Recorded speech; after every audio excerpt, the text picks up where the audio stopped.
The smell of cheap synthetic floor cleaner clashed head-on with the heavy, sweet scent of the white lilies the decorators had brought in early. My house, the same exposed brick house with the pitched roof that I had maintained with my own two hands for the last 3 decades, no longer felt like mine at all. There were strange men, dressed in black shirts and spotless aprons, striding down the hallway carrying silver trays that gleamed under the ceiling lights. Boxes full of crystal glasses that clinked with every rushed step, and stainless steel ice buckets that left a trail of condensation on the floor. The noise was constant, a hum of foreign voices, orders shouted from the backyard, and the dull thud of heavy furniture being dragged across my hardwood floors. The great oak dining table, the one where I served dinner every night for years, and where my late husband Anthony used to read the Sunday paper, had been shoved carelessly against the back wall to make room for a makeshift dance floor. I stood in the kitchen doorway with my hands clasped in front of me, feeling like a ghost, like an unwelcome nuisance in my own territory, watching in silence as my entire life was hastily covered up by rented linen tablecloths and pretentious centerpieces I never would have chosen. I ran my fingertips over the rough fabric of my apron, smoothing out invisible wrinkles over my stomach. It was a mechanical, silent gesture that had permanently attached itself to my body after 40 years of working as a bookbinder, smoothing fresh glue over the spines of thousands of heavy books. I am Josephine. I am 68 years old, and my entire life I was firmly convinced that a mother's love was proven by swallowing her exhaustion, bowing her head to hardship, and serving as a stone bridge so her children could cross over to a better life without ever getting their feet wet. I always believed that caring, protecting, and providing was my sole purpose on this earth, the only reason God put air in my lungs every morning. Until today. The party wasn't mine, of course. My son Richard had decided that the massive backyard of my property, with its antique rose bushes and the old weeping willow Anthony planted when we got married, was the perfect venue to celebrate the 10th anniversary of his law firm. He lived in a hyper-modern, freezing cold apartment downtown, a place full of mirrors and designer furniture, where you couldn't fit more than 10 people without suffocating. So, as had become his custom, ever since he became a successful corporate lawyer, he treated my home like a free event hall, assuming I would be thrilled to give up my space for his benefit. I had spent the entire week pruning the plants, waxing the hardwood floors, until my knees ached, and scrubbing every window, just so he could show off in front of his partners and his wife Natalie's parents. Natalie brushed past me at that exact moment, leaving a trail of obnoxiously expensive perfume that turned my stomach. She was wearing an emerald green silk dress that clung perfectly to her slender figure, and high heels that clicked with absolute authority against my tiles. She didn't even look me in the eye. She stopped in front of a floral arrangement on the hallway console table and clicked her tongue in annoyance, nudging a lily a fraction of an inch to the left with the tip of her perfectly manicured nail. "Richard," she called out, using that high-pitched nasal voice she always reserved for when something bothered her. "Tell the catering staff not to pour the red wine until the senior partners arrive. And please do something about the musty smell in this house. It's giving me a migraine." Richard appeared from the bedroom hallway. He was wearing an immaculate, custom-tailored navy blue suit and a wristwatch that cost more than I made in an entire year stitching the spines of encyclopedias. He looked handsome, tall, with the same square jaw as his father, but with a cold, calculating look in his eyes that Anthony never had. When he saw me standing in the kitchen in my simple cotton dress and checkered apron, his expression tightened. He walked toward me with quick steps, glancing out of the corner of his eye toward the front door as if terrified that someone important might walk in that very second and catch me there. "Mom, what are you doing standing right in the way?" he asked in a harsh whisper, grabbing my elbow with a firmness that actually hurt a little, pushing me slightly toward the dark corner next to the refrigerator. "I just wanted to help arrange the appetizer trays, sweetheart," I answered quietly, trying to force a smile, searching his eyes for the little boy I used to make afternoon snacks for when he came home from school. The catering boys seem a little disorganized. I thought I could— No, no, no. Drop it. The staff knows exactly what they are doing. That's why I'm paying them a fortune. He cut me off, letting go of my elbow and running a hand through his gelled hair. "Listen to me very carefully, Mom. Tonight is a crucial night for my career. The senior partners of the firm are coming. Natalie's parents are coming. Highly important people are coming who are not used to this kind of environment." I didn't understand what he meant by this kind of environment. My house was humble, yes, but it was immaculate.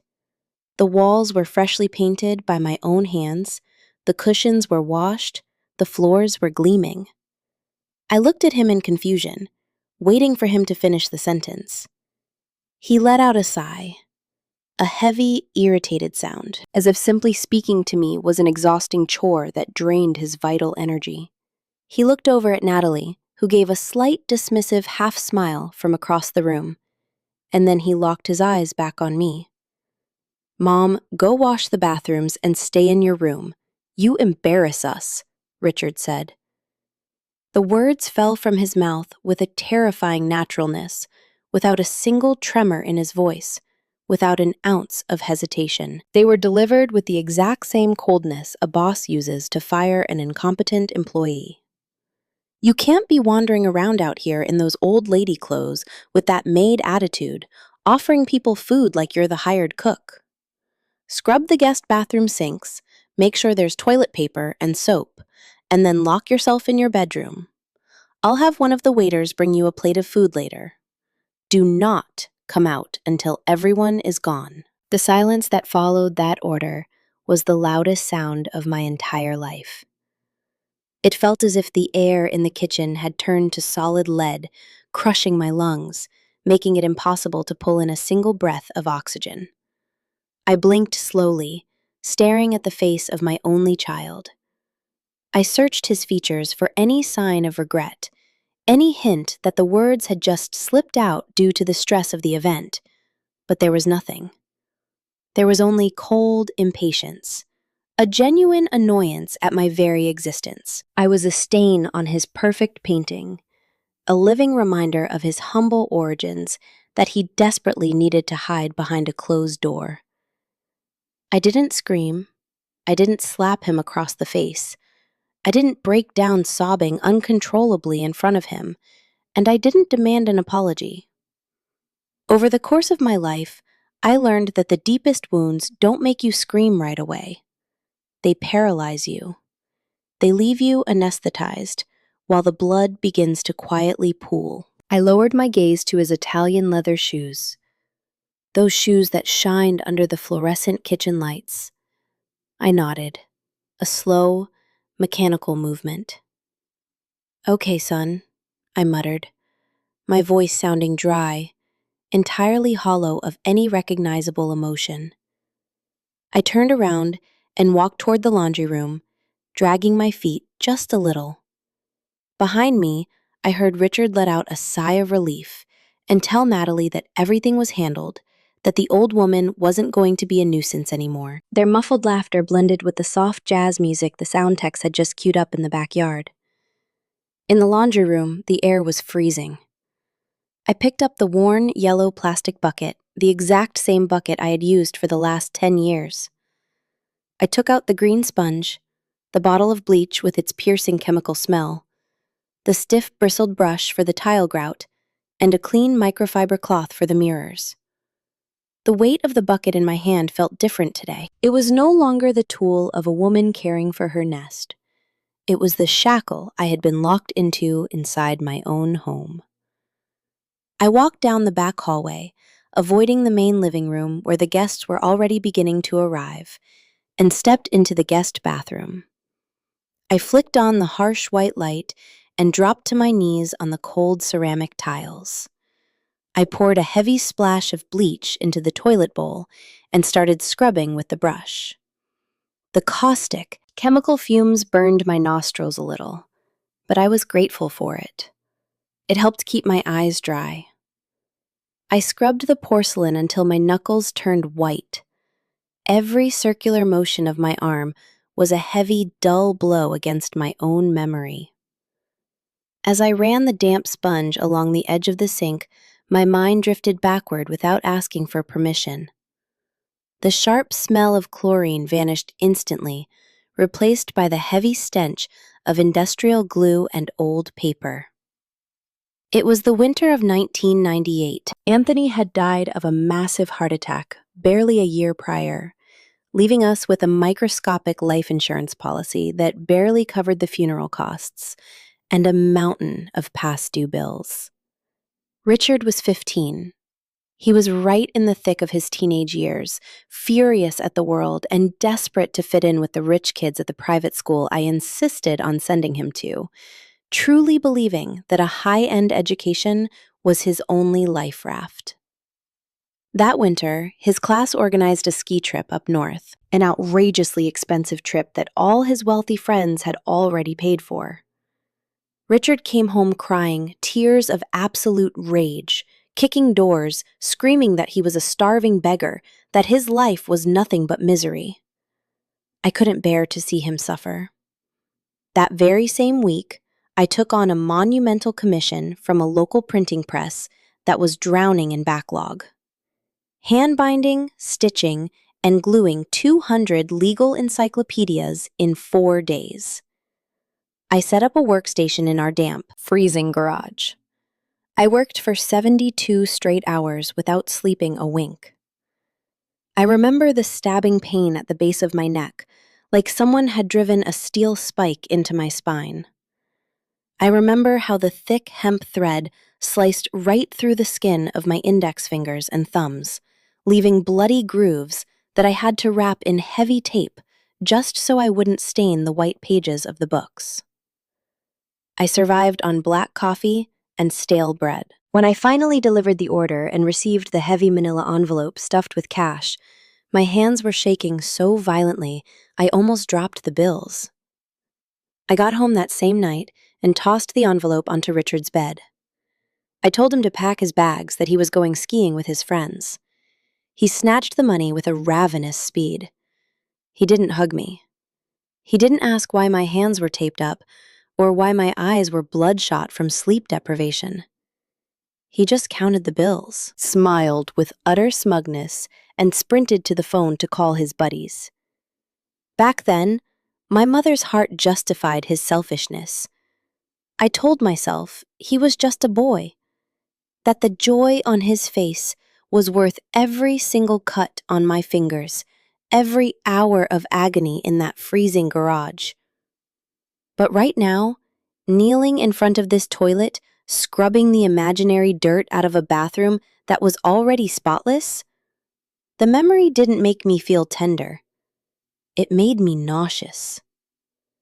I stood up slowly, feeling the familiar popping in my tired knees, and planted myself in front of the vanity mirror. I grabbed the microfiber cloth and sprayed a hit of glass cleaner. I rubbed the glass until I erased every last trace of dust. Then I stopped and looked at myself. I saw my gray hair pulled back into a strict bun, with a few rebel strands breaking loose. I saw the deep wrinkles around my mouth, trenches dug by years of forced smiles and silenced worries. I saw my hands resting on the edge of the marble. Rough hands deformed by early-stage arthritis, mapped with old scars from paper cuts and hot glue burns. Those were the hands that had built the man who was currently outside drinking French champagne and feeling ashamed of me. I grabbed the bucket and walked toward the master bathroom, the one inside my own bedroom, the place where I had been ordered to lock myself away. I walked in and shut the door behind me. Outside, the party was in full swing. I could hear the booming laughter of corporate businessmen, the constant clinking of crystal toasts, Natalie's seductive voice flattering the partners' wives. Everything sounded like success, like wealth, like triumph. A triumph constructed directly on top of my hunched shoulders. I started cleaning the second bathroom. I ran the soapy sponge across the glass shower door. And it was in that precise second, as the soapy water slid down the transparent glass, that something inside of me finally, permanently clicked. It wasn't an explosion of anger.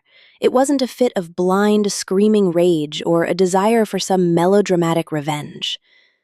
It was something infinitely deeper, much quieter, and 1,000 times more dangerous.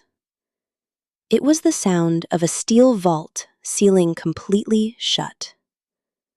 My entire life, I had been a woman of unconditional affection, a mother who justified, who forgave, who covered up sins with a blanket of infinite patience. I was always on high alert like a sentry in the night, ready to take the bullets so they wouldn't touch my son. But patience is exactly like water in a well. If you keep drawing from it, and it never rains, one day you scrape the bottom, and all you pull up is dry mud.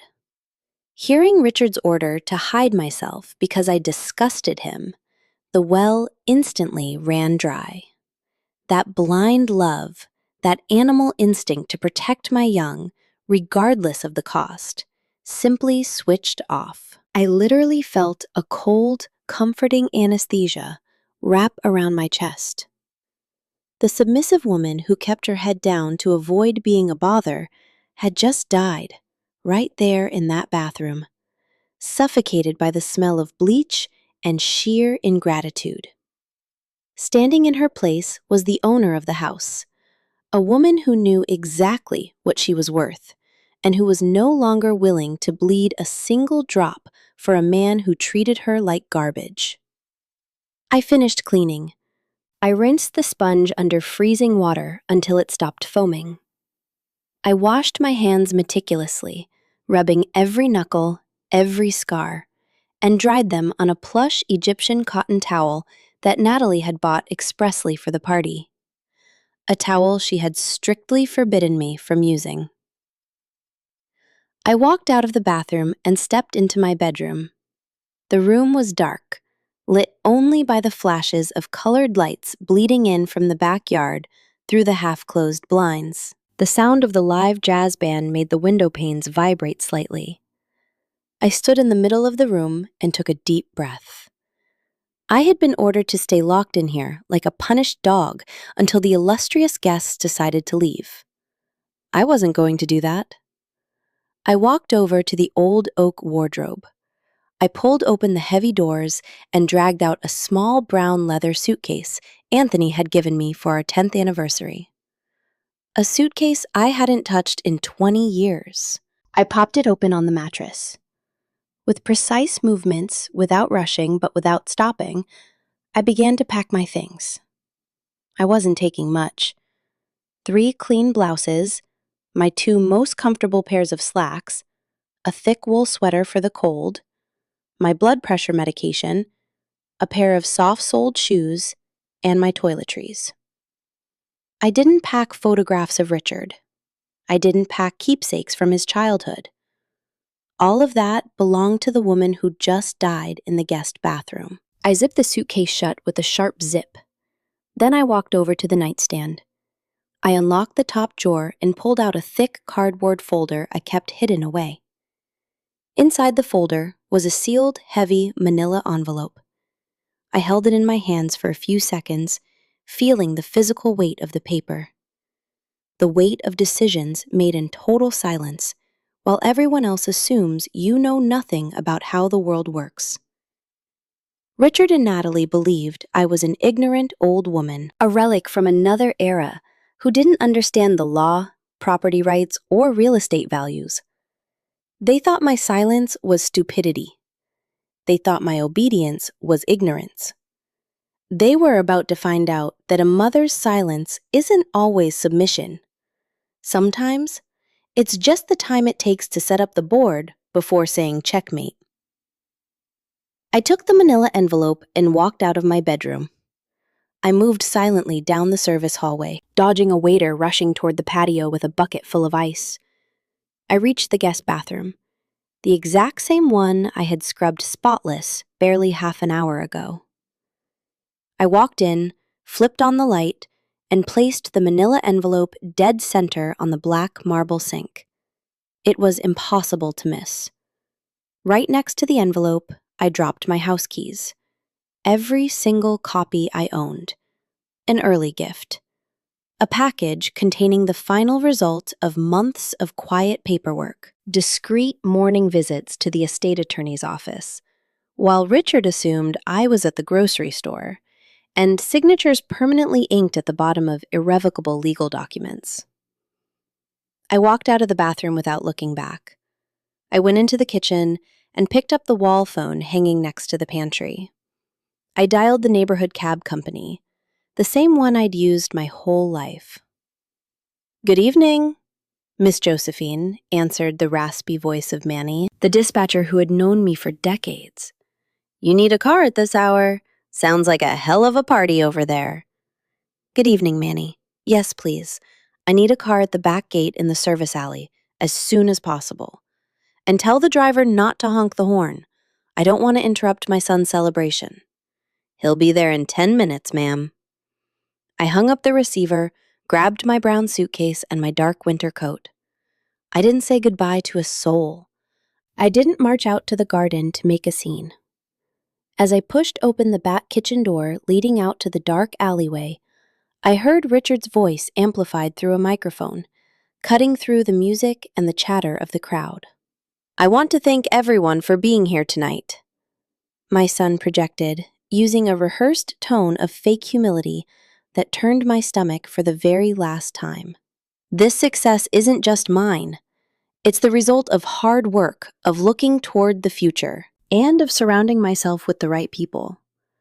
People who understand that the past has to be left behind so we can build a worthy legacy. I raise my glass to the future of this firm, to my wonderful wife, Natalie, and to this beautiful home hosting us tonight, which represents the standard of excellence we always strive for." I pulled the back door shut with a gentle push. The metal deadbolt clicked into place with absolute finality, completely severing Richard's voice, cutting his arrogant speech dead, like someone pulling the plug on a television. The night air in the alley was crisp and clean, completely free of the suffocating stench of lilies and cheap hypocrisy. I walked down the cracked pavement until I hit the curb. The yellow headlights of Manny's cab appeared around the corner, silent, right on time. The car rolled to a stop in front of me. The driver hopped out quickly to open my door and toss my little suitcase into the trunk. I slid into the back seat, draping my heavy coat over my knees. I looked out the window at the high brick wall of my property, listening to the distant laughter of people dancing on the exact same floors I had waxed on my hands and knees.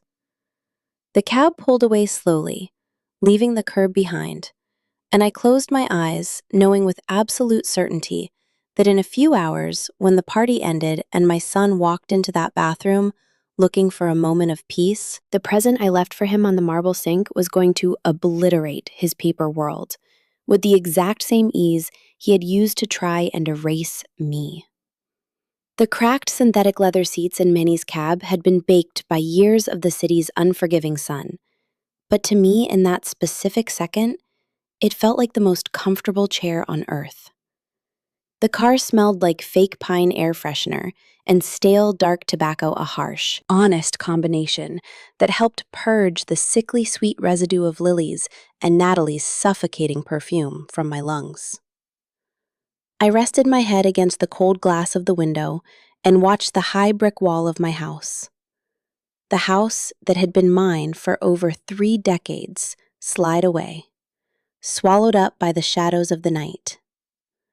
The jazz music, which only seconds ago had been hammering my eardrums with its pretentious rhythm, faded completely the moment the cab turned onto the main avenue. Suddenly, my only company was the steady hum of the old engine and the rhythmic slap of the tires rolling over uneven asphalt.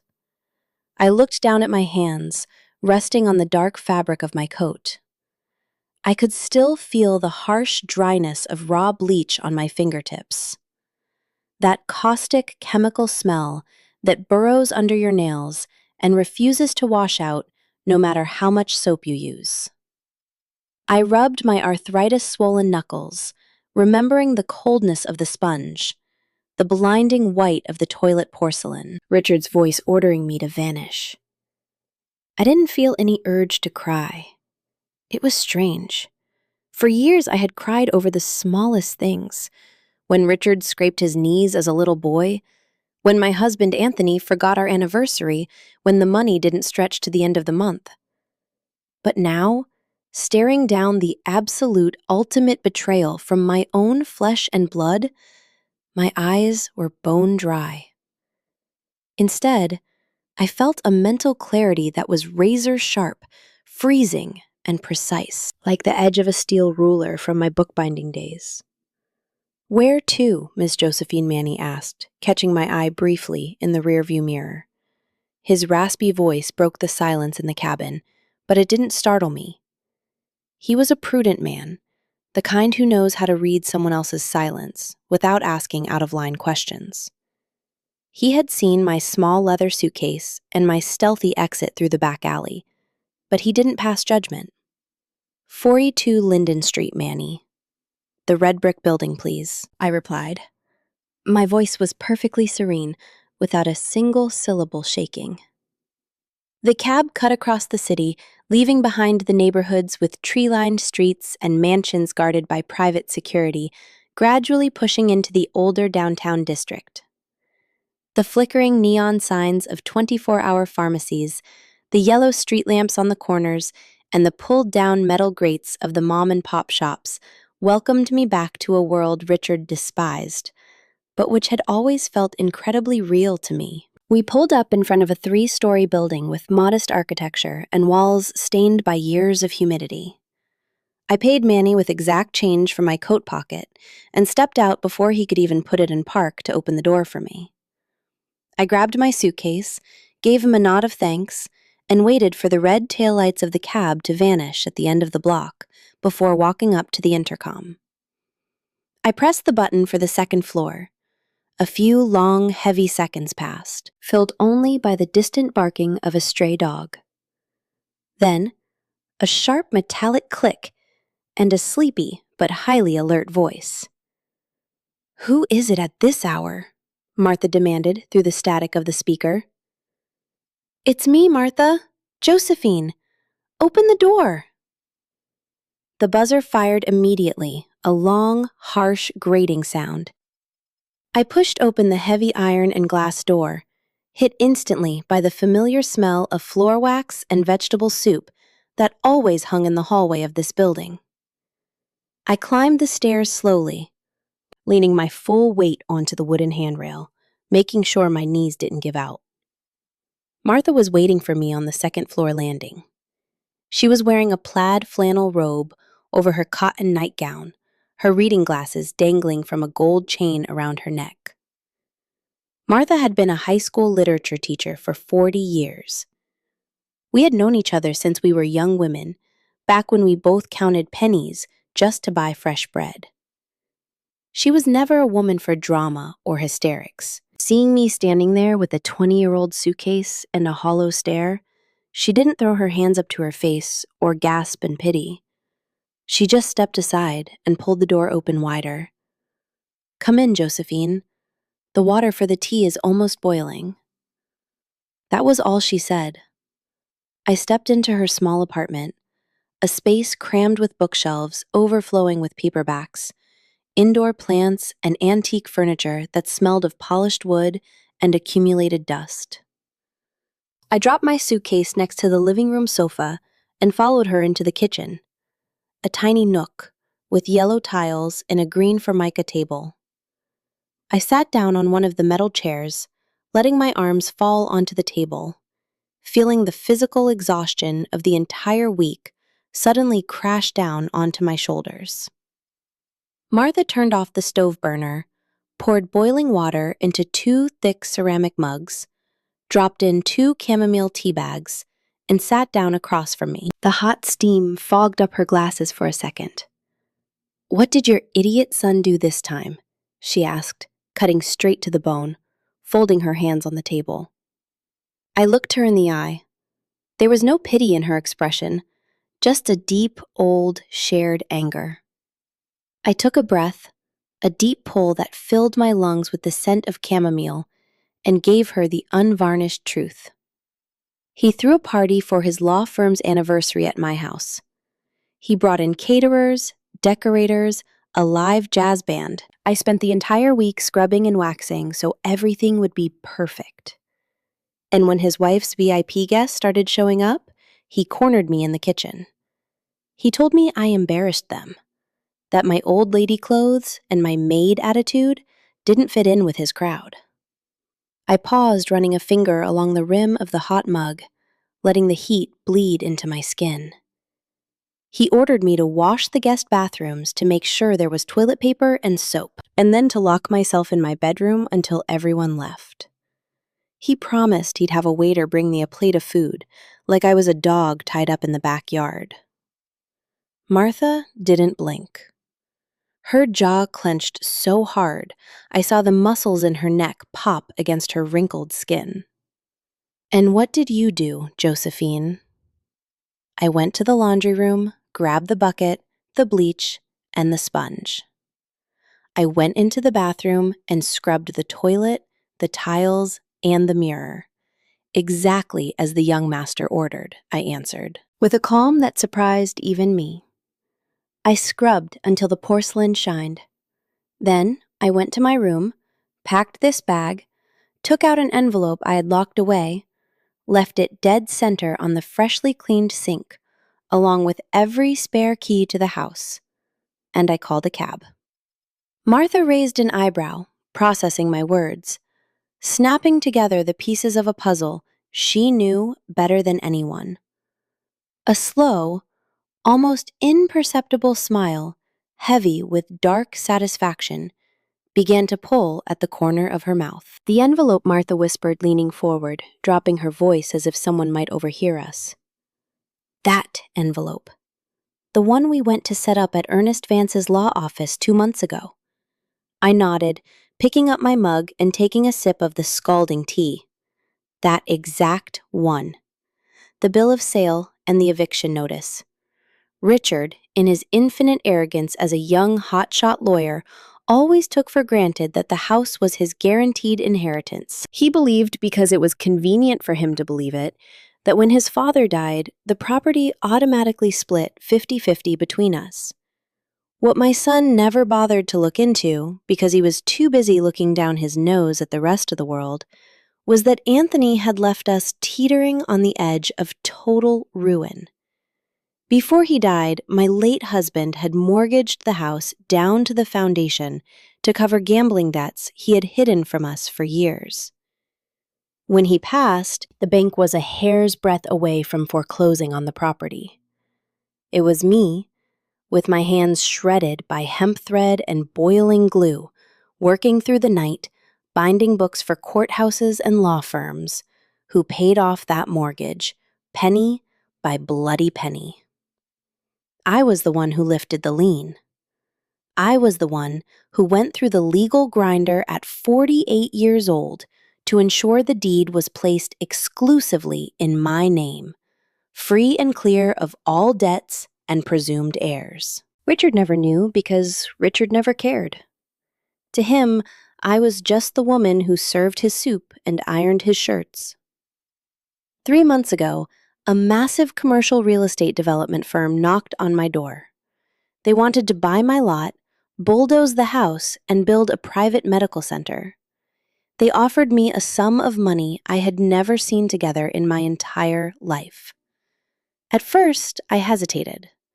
I thought about the weeping willow, the rose bushes, the romantic idea of leaving a family legacy for my son. But then, Richard married Natalie in a high-end civil ceremony and conveniently forgot to send me an invitation, excusing himself later by claiming it was an exclusive event for firm partners.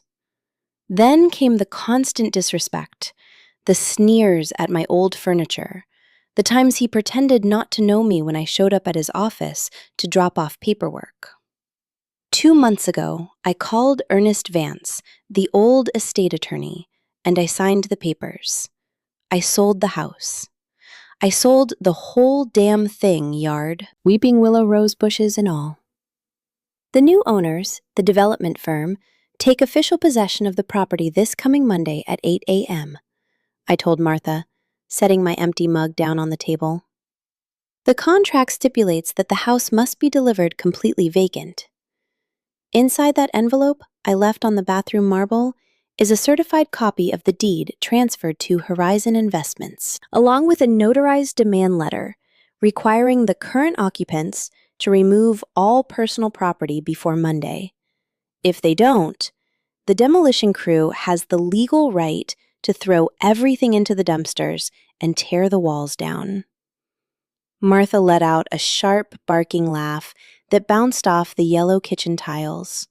She pulled off her glasses, wiping away a tear of pure joy that had escaped from the corner of her eye. Josephine, God forgive me, but you are a brilliant woman. You sent him to clean up his own remains, Martha said, shaking her head. That miserable bastard must be toasting with champagne right this second, showing off his grand estate, having no idea he is standing on dirt that belongs to a corporate conglomerate. He asked me to clear the way so I wouldn't embarrass him, I replied, finally feeling the tension drain out of my muscles, making way for a deep, restorative exhaustion. I just cleared his entire path. Now he doesn't have a mother to embarrass him or a house to show off. I slept in Martha's guest room that night. The bed was narrow and the mattress was stiff, but I closed my eyes and fell into a deep, heavy sleep. No nightmares, no waking up in a panic. I didn't hear jazz music or the clinking of crystal or arrogant voices barking orders. I only heard the protective silence of a home where no one judged me. The next morning, I woke up early, long before the sun managed to fully bleed through the wooden blinds. I got up, splashed cold water on my face in Martha's modest bathroom, and put on my heavy slacks and wool sweater. Martha had left a thermos of hot coffee and some toast on the kitchen table before stepping out to do her morning grocery run. I ate breakfast in silence, chewing slowly, mentally organizing the moves I had to make today. I couldn't just sit on my hands, waiting for the bomb to go off. I had to secure the perimeter. At exactly 9 a.m., I walked out of Martha's building and walked the 6 blocks to Ernest Vance's law office. The morning air was freezing, biting, but it felt amazing against my face. The city was already wide awake, packed with rushing office workers, street vendors setting up their stalls, and the deafening screech of bus brakes at the intersections. I walked into the historic building where the law firm was located, a place with soaring ceilings, black and white checkerboard marble floors, and solid oak doors. Vance's secretary, a sweet woman who knew me very well, waved me right through without making me sit in the waiting room. Ernest Vance's office smelled like old paper ink pads and the pipe tobacco he smoked when his wife wasn't around. Ernest was sitting behind a massive desk reviewing case files. When he saw me walk in, he stood up with a bit of a struggle, leaning on his silver-handled cane, and gave me a warm, deeply respectful smile. "Josephine, what an early surprise. Please sit down," he said, gesturing to one of the leather chairs across from him. I sat down, keeping my back perfectly straight and my hands resting in my lap. "Good morning, Mr. Vance. I came to confirm that the entire transaction with Horizon Investments is locked up and bulletproof. I need to know there's no turning back. Ernest adjusted his glasses on the bridge of his nose, opened a thick cardboard folder on his desk, and pulled out a stack of stamped and signed documents. Everything is fully executed, Josephine. The wire transfer cleared first thing this morning, the second the banks opened. The full payout for the sale is sitting in the new account under your name at the International Commerce Bank we selected, an account absolutely no one else has access to or legal authority over. The public deed was filed and sealed at the county recorder's office yesterday afternoon. Legally speaking, the exposed brick house now belongs to the developers. They have the surveyors and the demolition crew scheduled to roll in first thing Monday morning. I nodded, feeling an absolute wave of peace wash over me, hearing the official confirmation.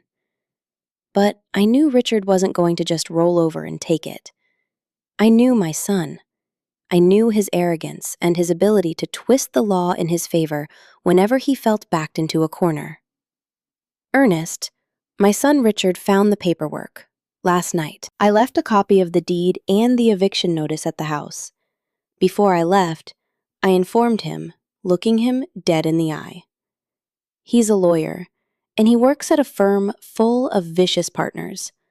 What can he do against me? I need the cold, hard facts. Ernest sighed, leaning back in his chair and lacing his fingers together over his stomach.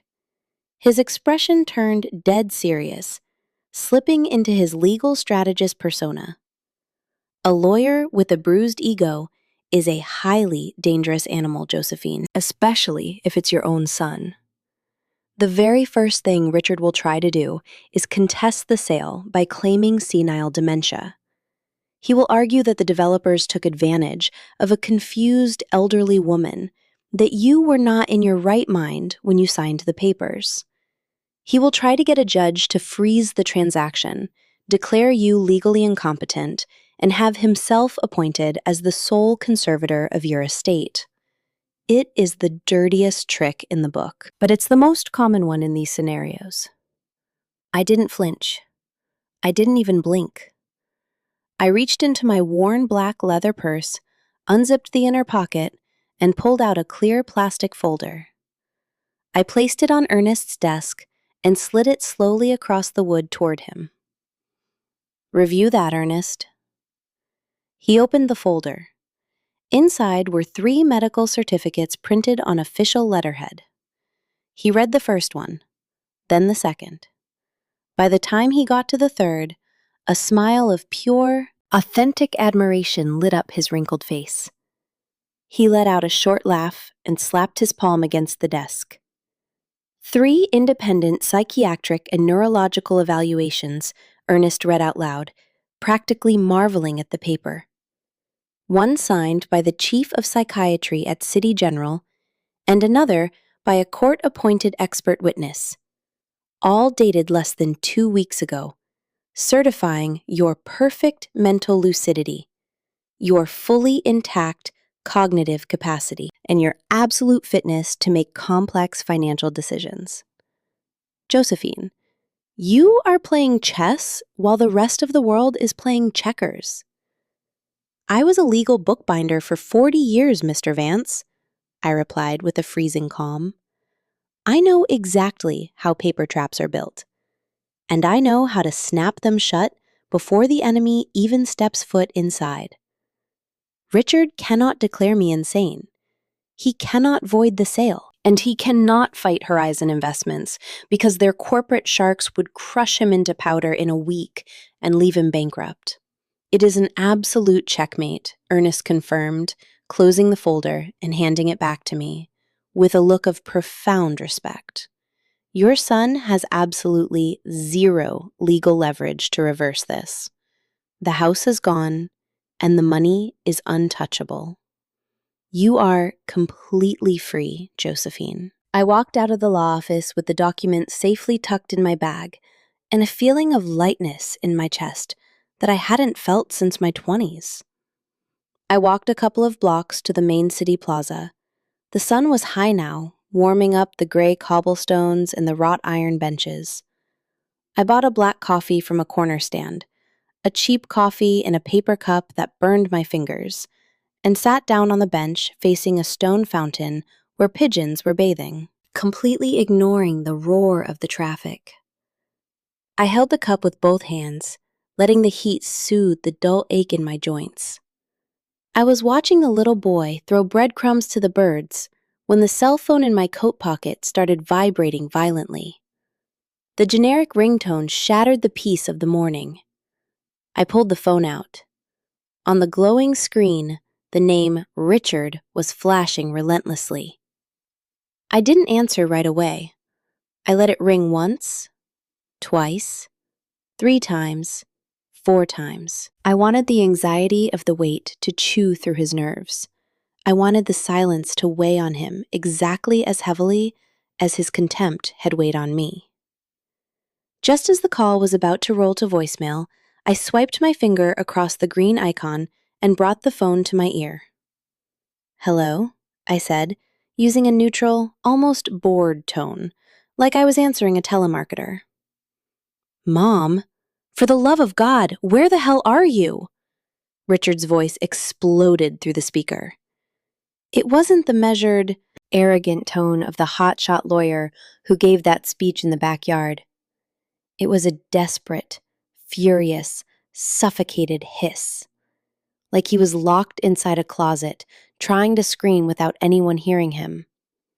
He was probably hiding in the exact same bathroom I had just scrubbed. "I'm having a coffee in the sun, Richard. It's a gorgeous morning," I replied, taking a sip from my paper cup. I could hear his ragged breathing through the receiver. I heard the sound of paper being violently crushed. "What is this garbage you left on the sink?" he demanded, practically spitting the words. "What does this fake contract mean, Mom? Tell me this is a sick joke. Tell me you're just doing something crazy because you're mad." Natalie is hysterical. Her parents just left, completely insulted, because the party got ruined when I disappeared. What did you do?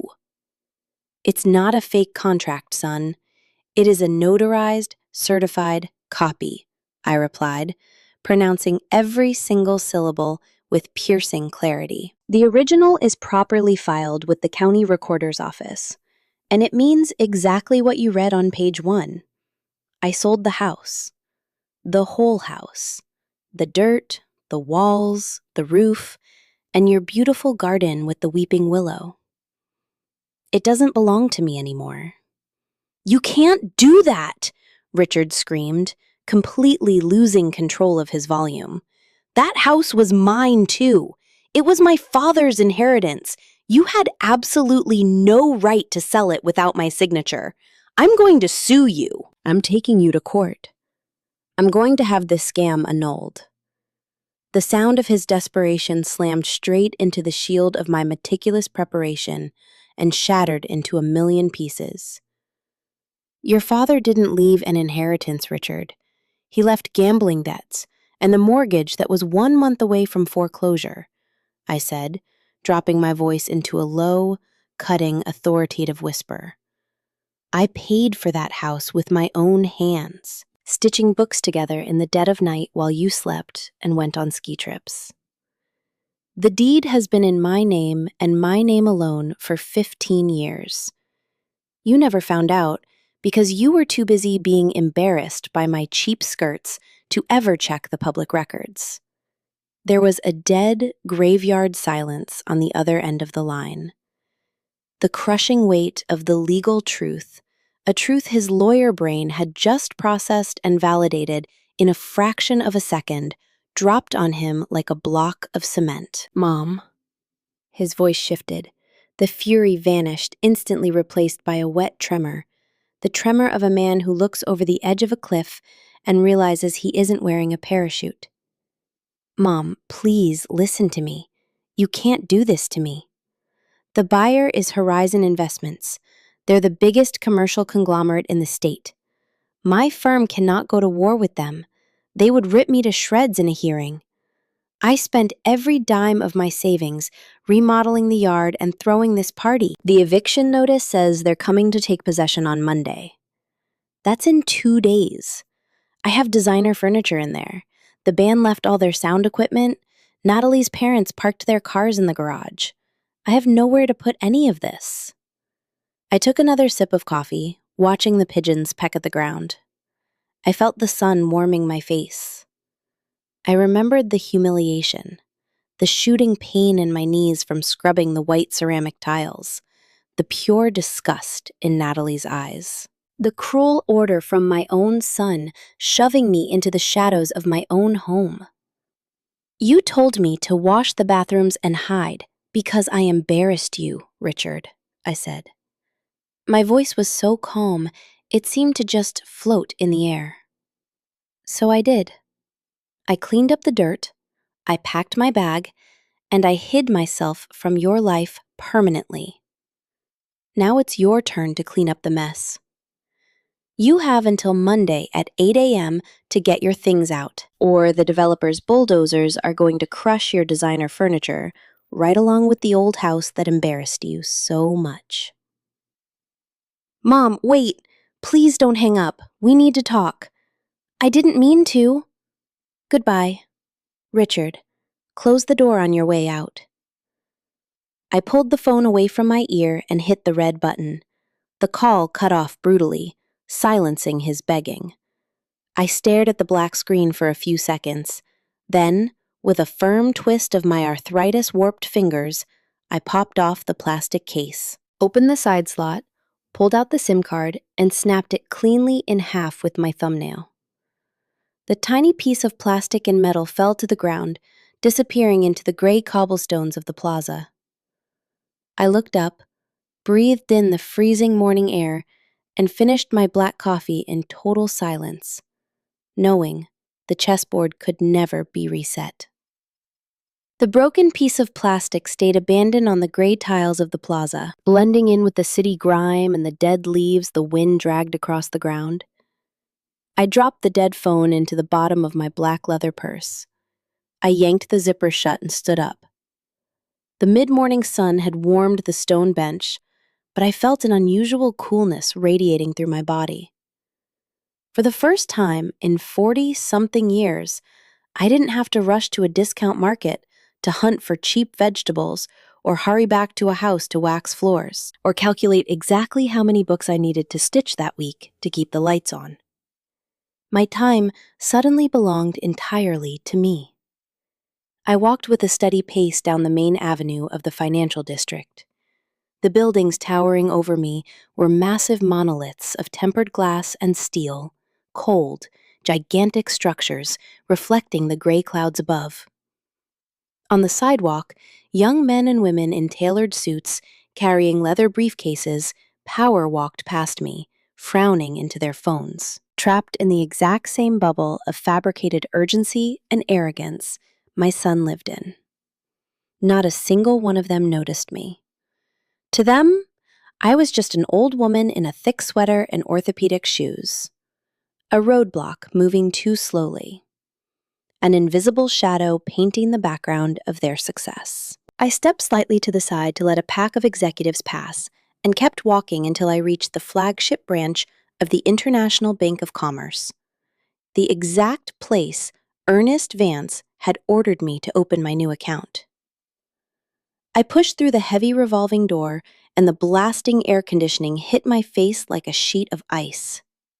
The inside of the bank was massive, lined entirely in white marble, with soaring ceilings dripping with geometric designer chandeliers.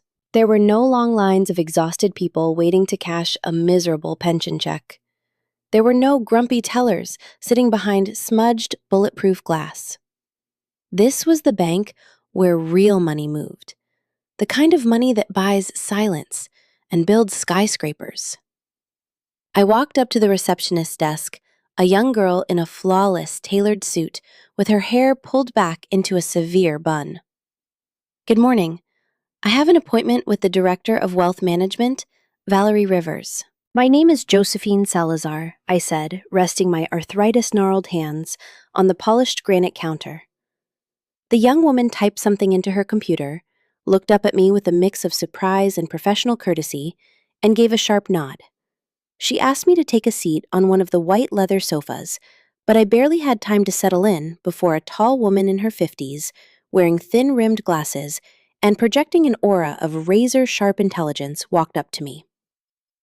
"Mrs. Salazar, it is such a pleasure to finally meet you. I'm Valerie Rivers. Please follow me to my office," the director said, extending a firm hand that I shook without hesitation. Valerie's office was on the third floor, completely insulated from the noise of the lobby by heavy acoustic wood doors. I took a seat across from her perfectly organized desk. Valerie opened a leather binder and pulled out a stack of documents printed on heavy stock paper. "Mr. Vance informed me first thing this morning that the real estate transaction with Horizon Investments closed successfully. The funds were released at dawn, Mrs. Salazar. The full payout from the sale is now sitting in the account under your name." Valerie handed me a printed bank statement. I took the paper. The number printed on the available balance line had so many zeros that for a split second, my vision actually blurred. That number wasn't just money. It was the exact monetary value of my blood, of my sleepless nights, of my destroyed knees scrubbing tiles, and the skin of my hands sliced open by hemp thread. It was the absolute price of my freedom. "Ms. Rivers, I didn't come here just to stare at a piece of paper," I said, handing the document back to her and locking my eyes onto hers. "I came here to bulletproof this money. My son is a corporate lawyer. He has resources, he has connections, and he has enough arrogance to try any legal maneuver in the book. Mr. Vance and I already slammed the door in his face on the medical and notary side. But I need to guarantee that if Richard finds a loophole in the system and tries to freeze my assets, he slams face first into a concrete wall." Valerie Rivers looked at me with a totally new intensity, evaluating me no longer as a lucky old lady, but as a tactician, speaking her exact language. She took off her glasses, set them on the desk, and nodded slowly. "I understand your concern perfectly, Mrs. Salazar, and you are absolutely right. Preventative asset freezes are the weapon of choice in family disputes. To avoid that, we cannot leave the cash sitting in a standard savings account. What we are going to do today is establish an irrevocable blind trust, domiciled in an offshore jurisdiction that our bank has direct treaties with. You will be the sole living beneficiary, but legally speaking, the estate will no longer be held in your direct name on a domestic level. If your son tries to trace your accounts or file for a preventative injunction in this country, the system will kick back a balance of 0. There will be absolutely nothing to attach a lien to, nothing to freeze.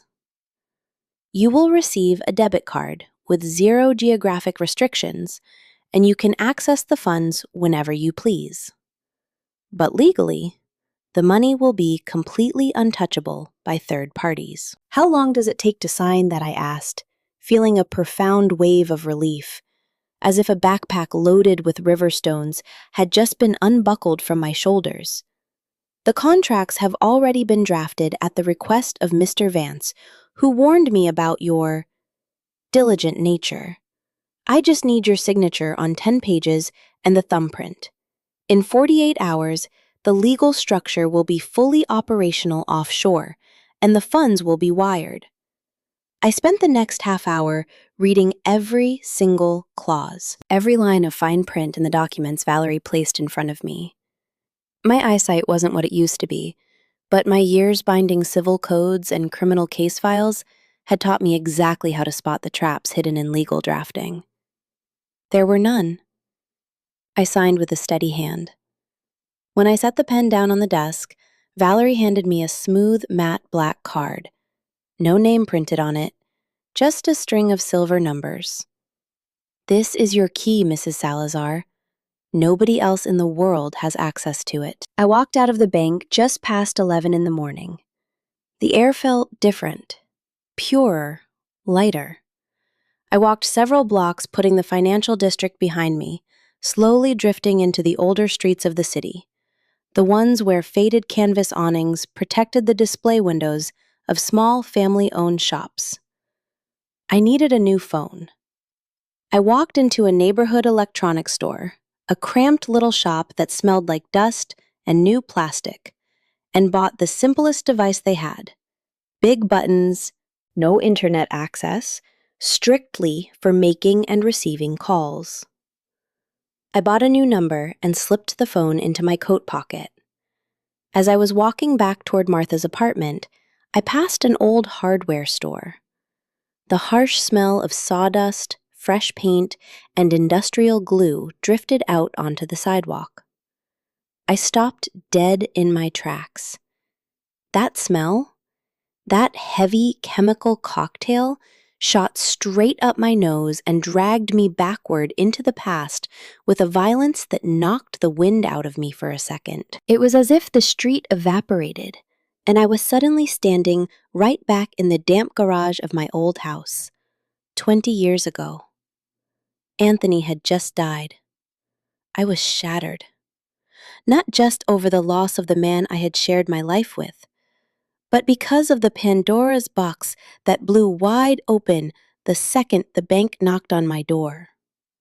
Anthony was never a bad man in a violent sense, but he was a coward, with highly destructive vices.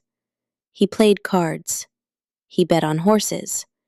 He took out predatory loans behind my back. When his heart failed, he left me standing completely alone on the edge of a cliff. I remember the men in cheap suits with hard eyes who showed up at the house one rainy afternoon, demanding payment for promissory notes I had never laid eyes on. I remember the suffocating panic of knowing I was about to lose the roof over my 15-year-old son's head. I never told Richard a word. I swallowed the terror whole. I hid the bank notices. I pretended the grueling all-nighters in the garage binding books were just my way of keeping my mind busy through the grief. I shielded him from the misery. I shielded him from the ugly truth about his father. I shielded him from the humiliation of knowing he was one step away from living on the street. And in believing I was doing him a favor, I built him a padded reality. A world where he never had to worry about the price of a loaf of bread or a final shut-off notice from the power company. And that was my ultimate damnation. By shielding him from suffering, I raised a blind man, an individual utterly incapable of valuing sacrifice, an arrogant prick who believed the entire world owed him a red carpet just for existing. The smell of glue spilling from the hardware store didn't make me sad anymore. It made me furious. Furious at myself for being so painfully naive and filled with an ice-cold determination to never, ever make the same mistake again. I got back to the red brick building just past 1 in the afternoon.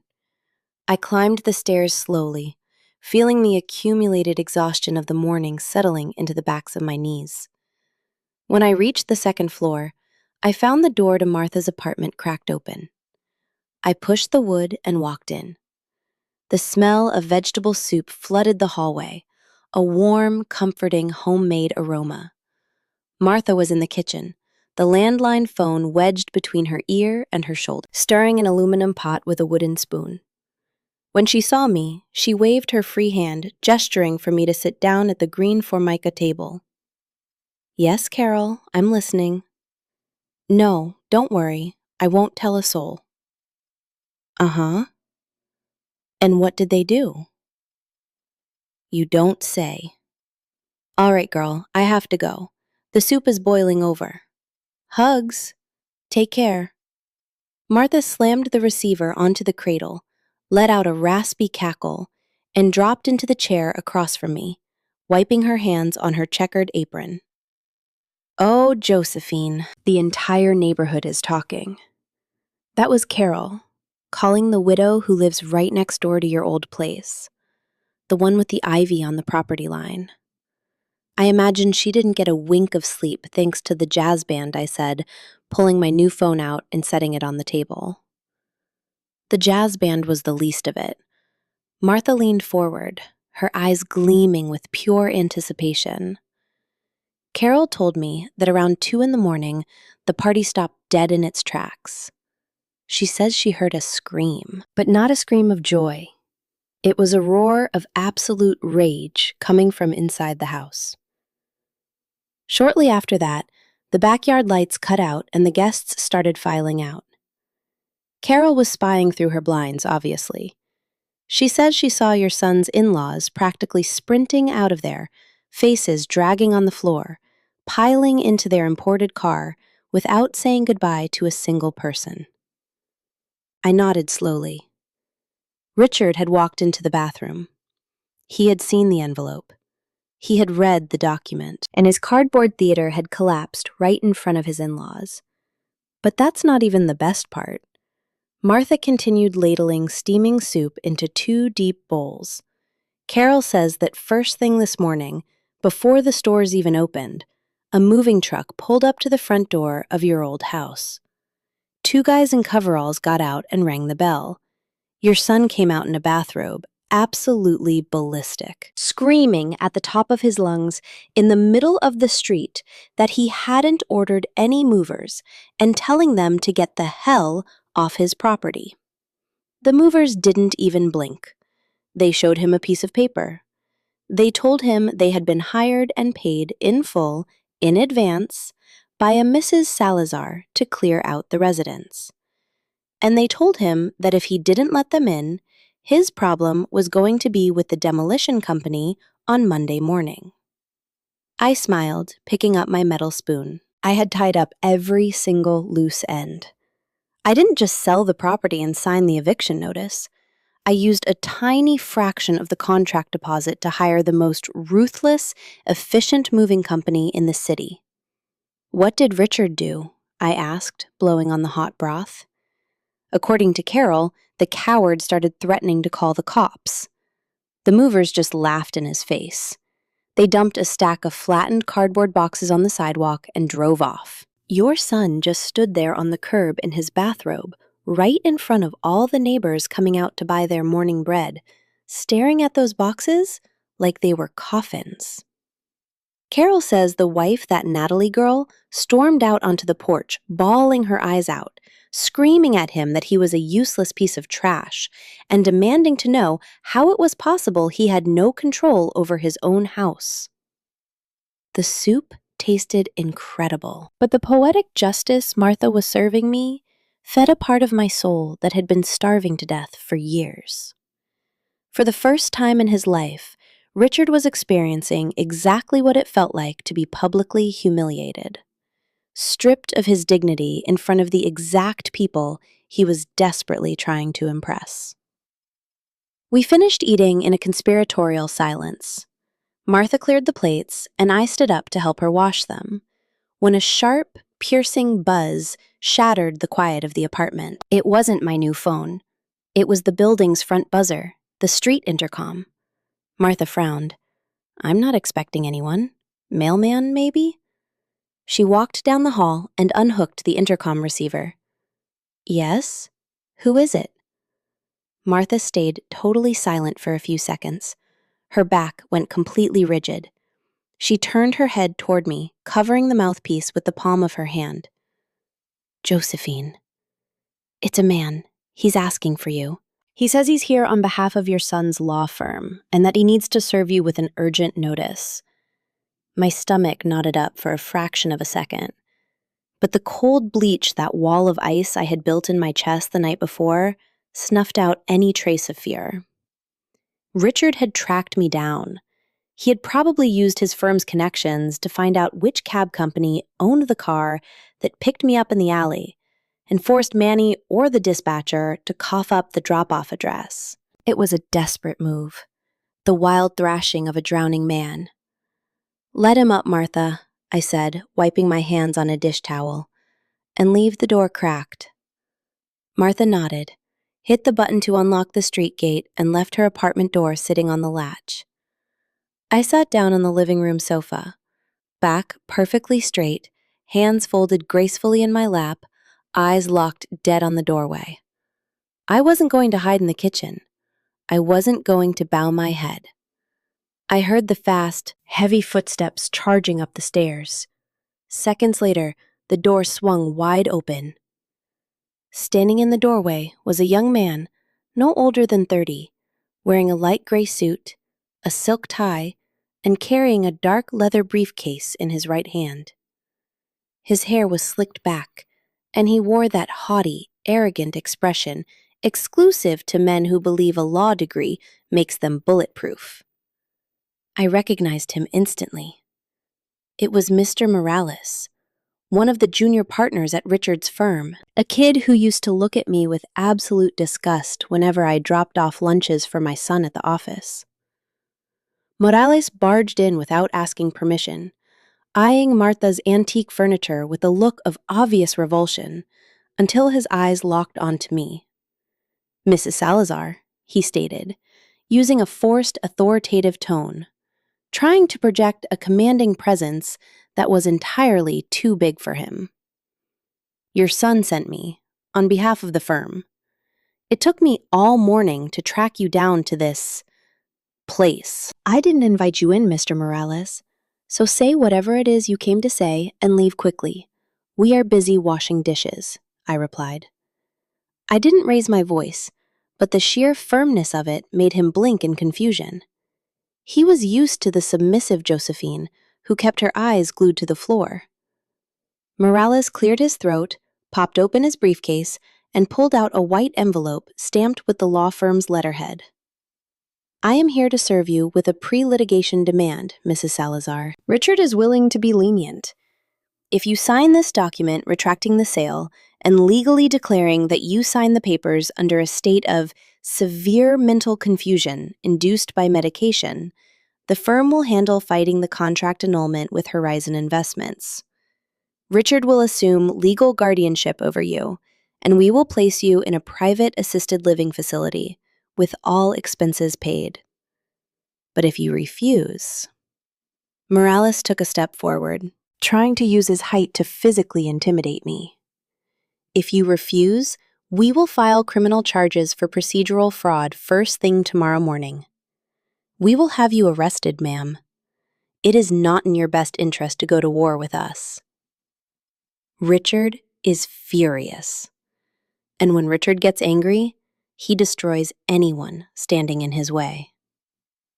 Martha, leaning against the kitchen doorframe, let out a loud snort of pure contempt. But I raised a hand, signaling her to stay quiet. I stood up slowly. My knees popped, but my posture was as straight as a ship's mast. I walked right up to the young lawyer until I was inches from his chest. He was taller, sure, but a height advantage means absolutely nothing when the person looking up at you doesn't have an ounce of fear in their eyes. "Mr. Morales," I said, my voice soft but slicing like the edge of a fresh sheet of paper. "You are a very young boy, so I am going to give you some free advice before you completely torpedo your career. That piece of paper you are holding in your hand holds zero legal weight. It is a cheap intimidation tactic that might terrify an ignorant old woman, but it does not terrify me." Morales frowned, gripping the white envelope tighter. "Ma'am, this is a highly serious legal procedure. Quiet. I cut him off with a brutal sharpness that made him swallow hard. "I suggest you call your boss. Call Richard this exact second. Tell him, on my behalf, that I stopped by Mr. Ernest Vance's office this morning. Tell him that the 3 medical certificates validated by court-appointed psychiatric experts proving my perfect mental lucidity are already attached to the sale file. Tell him the funds have already been wired into an untouchable offshore blind trust. And above all, tell him that if he files a fraudulent criminal complaint alleging fraud, Mr. Vance will file a countersuit for extortion and ideological falsehood against your firm, and he will motion to have all of your law licenses permanently revoked. The color completely drained from Morales's face. His tanning bed glow turned a sickly shade of gray. His mouth fell open slightly, but the legal threats were suddenly jammed in his throat. He knew exactly who Ernest Vance was. Every single lawyer in this city knew Vance was an institution, a man who never lost a case, and a man who utterly despised the dirty tricks of modern corporate law firms. You have absolutely nothing, boy. I continued, dropping my voice into a whisper that filled the room with a suffocating tension. Richard sent you here to fight a war he lost months ago. The house is the private property of a corporate conglomerate. Tomorrow is Sunday. Monday at 8 a.m., the bulldozers are rolling in to tear down the walls. If you or my son's designer furniture are still inside, it will be the police department's problem to drag you out for trespassing. Morales took a step back, slowly lowering the white envelope as if it had suddenly caught fire in his hands. He looked at Martha. He looked at me. He clumsily snapped his briefcase shut and backed toward the door without saying another word. His arrogance had been totally vaporized in under 3 minutes. He stepped out into the hallway and practically sprinted down the stairs, tripping over the steps in his sheer desperation to escape the bear trap his boss had just shoved him into. Martha slammed the heavy wooden door shut and threw the deadbolt. She looked at me from across the living room, arms crossed, a smile of pure, unfiltered admiration breaking across her wrinkled face. Josephine, if I had known you were hiding this kind of fire inside you, I would have dragged you in to teach my worst high school seniors, Martha said, shaking her head. I sat back down on the sofa, feeling my heart hammering against my ribs, but with a steady, powerful rhythm. I pulled my new phone out of my pocket and stared at the blank screen.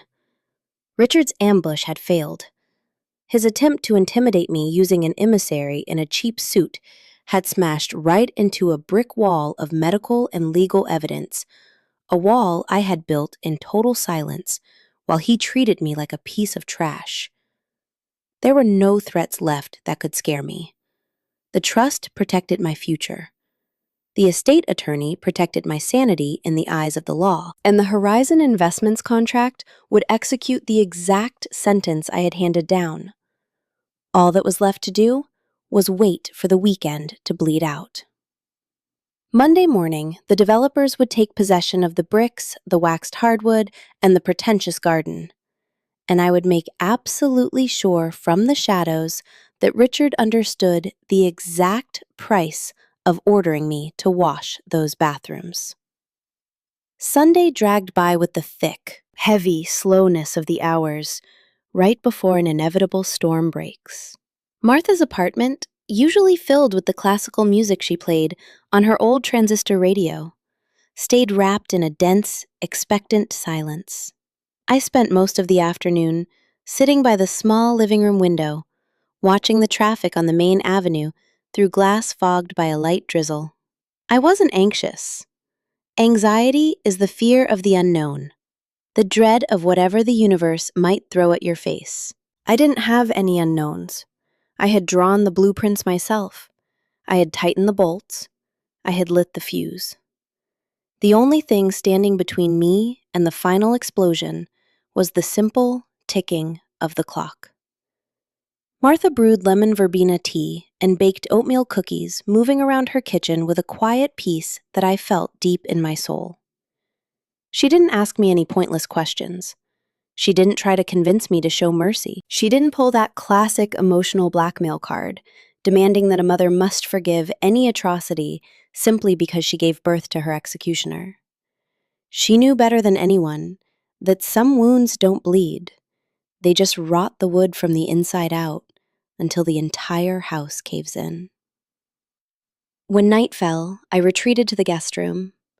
I clicked on the small nightstand lamp, its yellowish light throwing long shadows against the floral wallpaper. I unzipped my brown leather suitcase on the bed to lay out my clothes for the next day. As I was pushing my clean blouses aside, my fingers brushed against the fabric-lined bottom of the bag and bumped into something small, hard, and rectangular. I pulled it out slowly. It was a dark blue velvet jewelry case, worn down around the edges. I didn't need to open it to know what was inside. The friction of the velvet against my fingertips tripped a wire in my memory, a blunt force trauma that dragged me 10 years into the past, straight back to the day Richard showed me the razor-sharp edge of his true nature for the very first time. It was his law school graduation ceremony, December 2012. The heat in the city was suffocating. One of those brutal days where the asphalt literally feels like it's melting the soles of your shoes. I had spent the previous 3 months working double shifts at the bindery, wrecking my cervical spine over the cutting table, breathing in paper dust and industrial glue fumes until my nose bled. Every single cent of that overtime money, every coin stashed in a glass jar hidden in the pantry, went toward buying his graduation present. A gold-plated brand-name fountain pen, custom engraved with his initials. It was an absurd luxury, something I never would have bought for myself. But I wanted my son to hold a symbol of power in his hands when he walked into the world of custom suits and courtrooms. I didn't want him to feel inferior to the sons of the judges and bankers he had gone to school with. The ceremony took place in the university's Grand Hall, a massive, echoing space lined in walnut paneling, draped in heavy red velvet curtains, with crystal chandeliers pouring warm light over the crowd. I wore my absolute best outfit, a beige linen suit I had washed and heavily starched the night before, and a pair of freshly polished low-heel shoes. I stood at the very back of the hall, near the double doors, clutching the blue velvet case inside my purse so hard my knuckles throbbed. Richard was in the front row, glowing in his black graduation gown, accepting his diploma with a smug, triumphant smile lighting up his face. When the ceremony ended and the cocktail reception began, I pushed my way through the crowd of wealthy families. I dodged waiters carrying trays of canapés and champagne flutes, desperately scanning the room for my son so I could hand him his gift and throw my arms around him. I spotted him near the massive, floor-to-ceiling windows, looking out over the central courtyard. He wasn't alone. He was deep in an animated conversation with Ignatius Montgomery, one of the founding partners of the most prestigious corporate law firm in the city. A man Richard absolutely idolized and desperately wanted to work for. I walked toward them quickly, my heart practically beating out of my throat with sheer pride, ready to introduce myself. I stopped a few feet away, partially hidden behind a marble column, just waiting for the right second to step in. And that's when I heard Ignatius Montgomery's deep, educated voice. "You have a flawless academic record, Richard. You've got the makings of a ruthless litigator. Did your family come to support you today? I would love to shake your parents' hands and congratulate them. Raising a boy with your level of ambition is no easy feat." My son's response was not immediate. There was a pause. A silence that lasted maybe 3 seconds, but felt like an eternity suspended in the sweltering air of that ballroom. Richard glanced out of the corner of his eye at the crowd. He smoothed the lapel of his brand new suit, the exact suit I had paid for, and put on an expression of perfectly calculated melancholy. I am completely alone in the world, Sir Richard replied. His voice was rock solid, not a single trace of hesitation. My father passed away when I was just a teenager. He left me a very modest inheritance that I budgeted strictly to put myself through school. And my mother couldn't survive the grief of being a widow. She passed away shortly after. I have no family. I built myself from the ground up entirely on my own. I have no emotional distractions and no ties holding me back from dedicating my entire life to this profession. The oxygen vanished from my lungs. The roar of the grand hall, the clinking of the crystal glasses, the laughter of the graduates. Everything faded away, drowned out by a high-pitched, deafening ringing that drilled straight into my eardrums. I stood frozen behind that marble column, staring at the profile of my only child.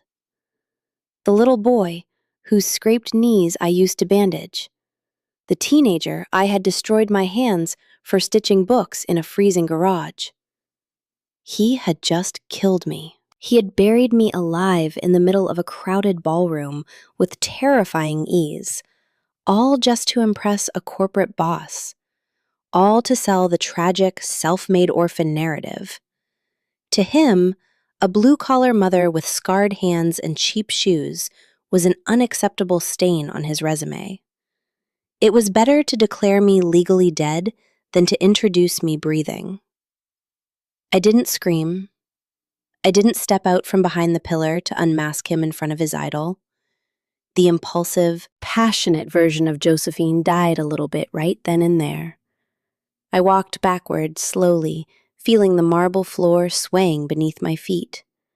I backed up until I hit one of the long catering tables, where the waiters were stacking empty appetizer trays. I pulled the blue velvet case out of my purse, set it down on the white tablecloth right next to a pile of dirty napkins, and walked out of the grand hall. I walked 20 blocks under the blistering December sun until I reached my house. The house I had just sold. I locked myself in the kitchen and washed spotless dishes until my hands physically bled. When Richard came home that night, bragging that he had been offered a junior associate position at the firm, I didn't ask him a single question. And he never once brought up my absence at the ceremony. That was the true beginning of the end. Ordering me to lock myself in the guest bathroom 2 nights ago wasn't some sudden, random outburst. It was simply the physical manifestation of a death sentence he had already signed in his head a decade ago. I blinked, snapping my mind back to Martha's guest room. The blue velvet case I was holding in my hand was empty. The pen had stayed on that cocktail table, but I had kept the box as a reminder. I snapped it shut with a sharp click, shoved it deep into the bottom of my suitcase, and got into bed. Tomorrow, Monday at 8 a.m., the ghost Richard invented 10 years ago was coming back from the grave to burn his castle to the ground. I woke up at 5 a.m., long before my alarm was set to go off. The air slipping through the crack in the window was freezing, signaling a brutal winter morning. I got up, took a lukewarm shower, and dressed meticulously. Dark gray wool slacks, sensible closed-toe leather shoes, a thick turtleneck sweater, and my long black winter coat. I pulled my gray hair back into a tight, severe bun, making absolutely sure not a single strand was out of place. I wanted to look flawless.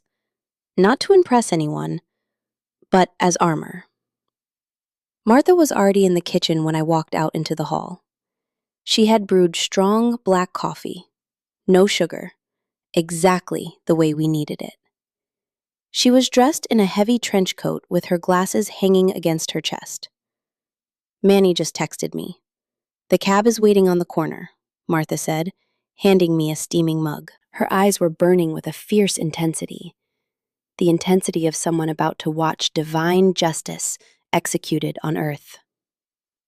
"We are not going near the front door," I want to watch the whole thing from the sidewalk across the street, right next to the eucalyptus park, I told her, downing the coffee in 3 long gulps. We walked out of the building at 6:30 a.m. The city was just starting to stretch its legs under a heavy, lead-colored sky. Manny's cab drove us in total silence through the empty streets. When we turned onto the avenue that connected to my old neighborhood, the knot in my stomach completely vanished, replaced by an absolute freezing clinical calm. Manny killed the engine about 50 yards away from the property, parking right in front of the neighborhood's small park, perfectly shielded behind a massive delivery truck that blocked us from view. Right here is perfect, Manny. Cut the engine. But keep the meter running, I said, rolling my window down halfway to let in the biting cold air and the sounds of the street. It was 7:15 a.m.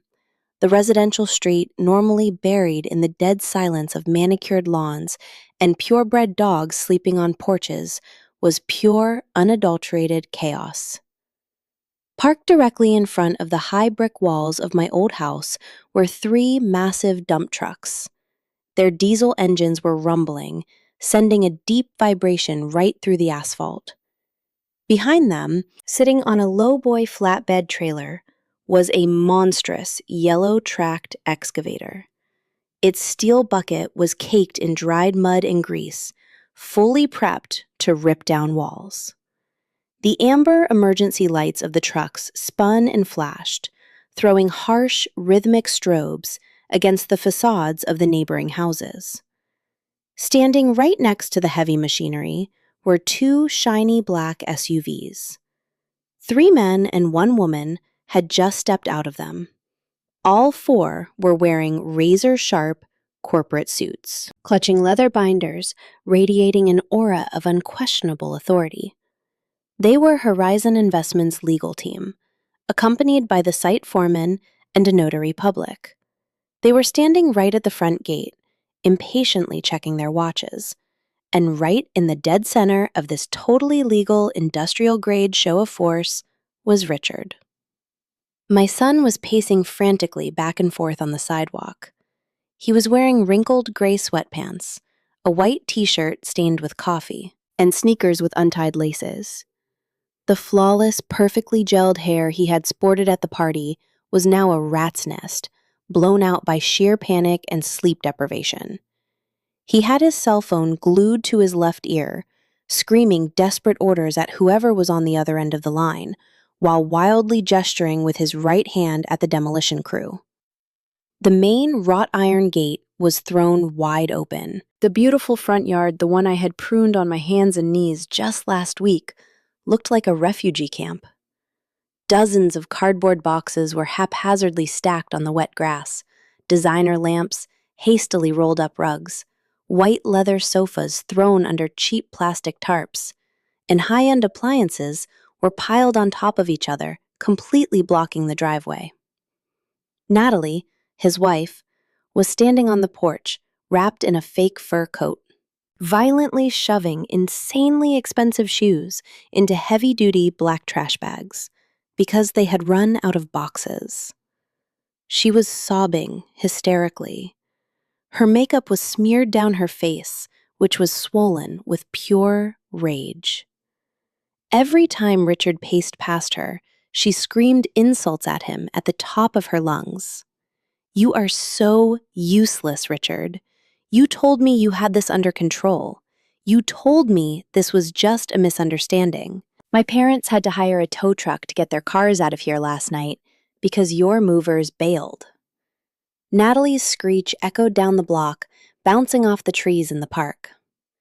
Carol, my old neighbor, was sweeping her front walk with exaggerated slowness, keeping her eyes glued to the spectacle, absorbing every single word, tear, and scream for the neighborhood gossip wire. Other neighbors were starting to peek through their blinds or step out in their pajamas to grab the morning paper, drawn out by the roar of the diesel engines and the hysterical screaming of the perfect daughter-in-law. I watched the lead attorney for Horizon Investments, a ruthless-looking woman with a short haircut and thick-rimmed glasses, walk up to Richard. She moved with the precision of a scalpel. She stopped dead in front of my son and spoke in a tone that wasn't a yell, but carried a cutting authority that drifted straight through my open window. "Sir, it is 7:45 a.m. The grace period granted in the notarized eviction notice expires at 8 a.m. sharp. At that exact minute, my crew will cut the padlocks if there are any left, move the heavy machinery onto the premises, and commence the demolition of the exterior walls. Any personal property remaining inside the perimeter or blocking the access route past that time will be legally classified as construction debris and destroyed along with the rubble. I highly suggest you clear the sidewalk." Richard dropped his phone, letting his arm fall dead at his side. He lunged at the woman with a pathetic burst of aggression, invading her personal space in a desperate intimidation tactic that only highlighted how utterly powerless he was. "You cannot do this. I am a lawyer.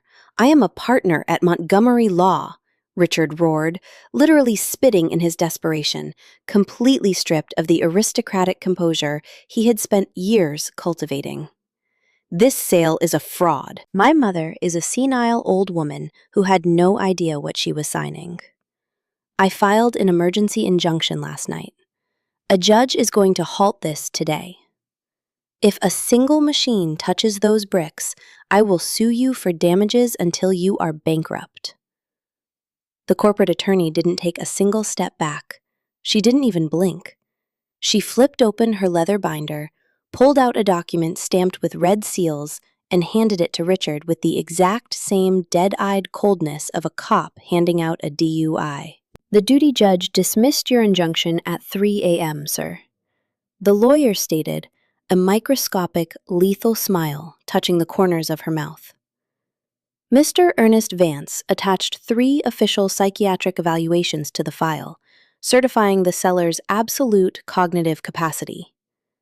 Furthermore, we have legal confirmation that the funds from this transaction are no longer within domestic jurisdiction, which instantly invalidates any attempt you might make to freeze the assets. Your mother left you with zero room to maneuver. Counselor, you have no legal standing on this property. Clear the sidewalk, or I will order the municipal police, who are currently en route, to arrest you for obstruction and disturbing the peace. Richard's face completely caved in. The blood drained from his cheeks, leaving him a sickly yellowish gray. He took the document with shaking hands, scanning the printed lines as the glass world he had built on my back shattered into a million pieces right in front of his eyes. He stumbled backward, crashing into one of the cardboard boxes packed with Natalie's French porcelain dinnerware. The box tipped over. The sound of the plates smashing against the concrete cracked like a gunshot through the neighborhood. Natalie let out a primal scream of fury. She hurled the trash bag full of shoes onto the ground, marched right up to Richard, and drove her index finger hard into his chest. "I married a fraud. A pathetic, lying fraud who doesn't even own the dirt he's standing on. My parents are humiliated that my name is attached to this circus of starving beggars," she screamed right in his face, not caring for a second that the corporate lawyers, the demolition crew, and half the neighborhood were watching the whole thing. Richard didn't even try to defend himself. He grabbed his own head, pulling at his hair, spinning in circles like a cornered animal in a slaughterhouse, desperately looking for an exit that didn't exist. He stared out at the street, at the massive trucks sitting there idling, at the curious, judging eyes of the exact same neighbors he used to look down on. I pushed the cab door open. The freezing morning wind hit my face, but I felt absolutely invincible. "Wait for me here, Martha," I murmured, shutting the door quietly. I stepped up onto the park sidewalk and walked slowly across the street. Measured, rock-solid steps. I didn't rush. I didn't drop my gaze.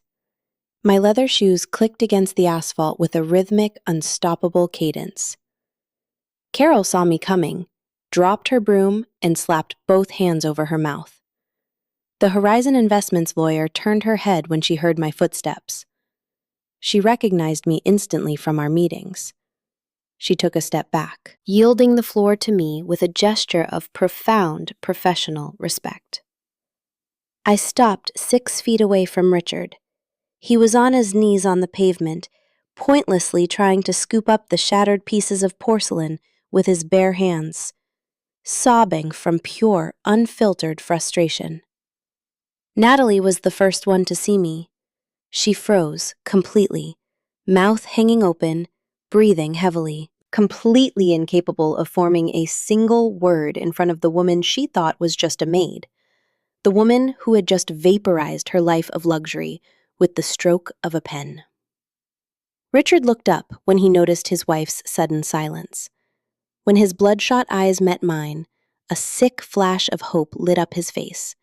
He scrambled to his feet, dropping the broken plates, and took a step toward me, with his hands reaching out, exactly like a little boy running to hide behind his mother's skirt.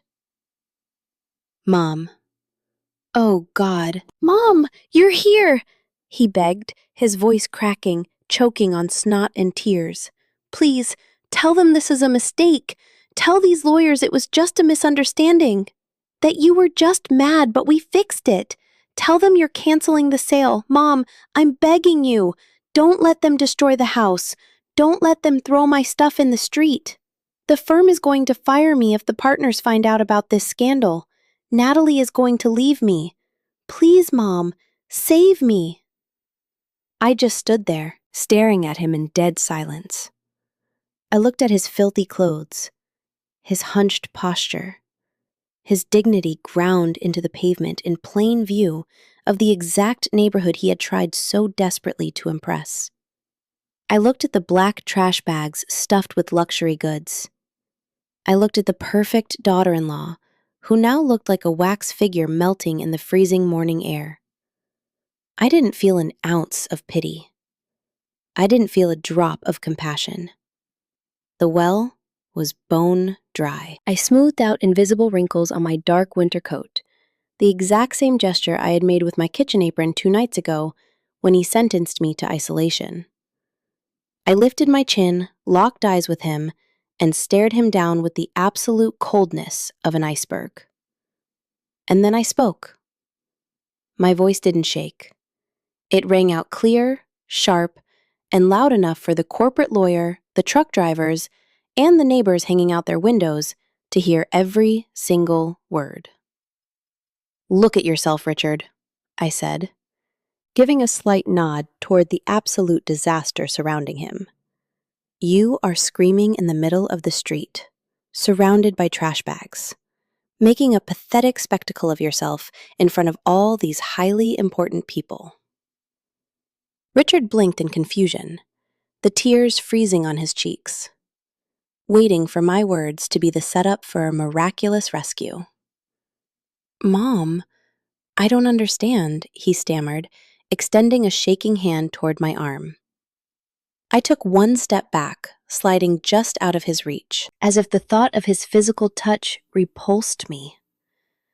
I locked my eyes onto his and handed him back, syllable by syllable, the exact same noose he had tried to hang me with in the kitchen of my own home.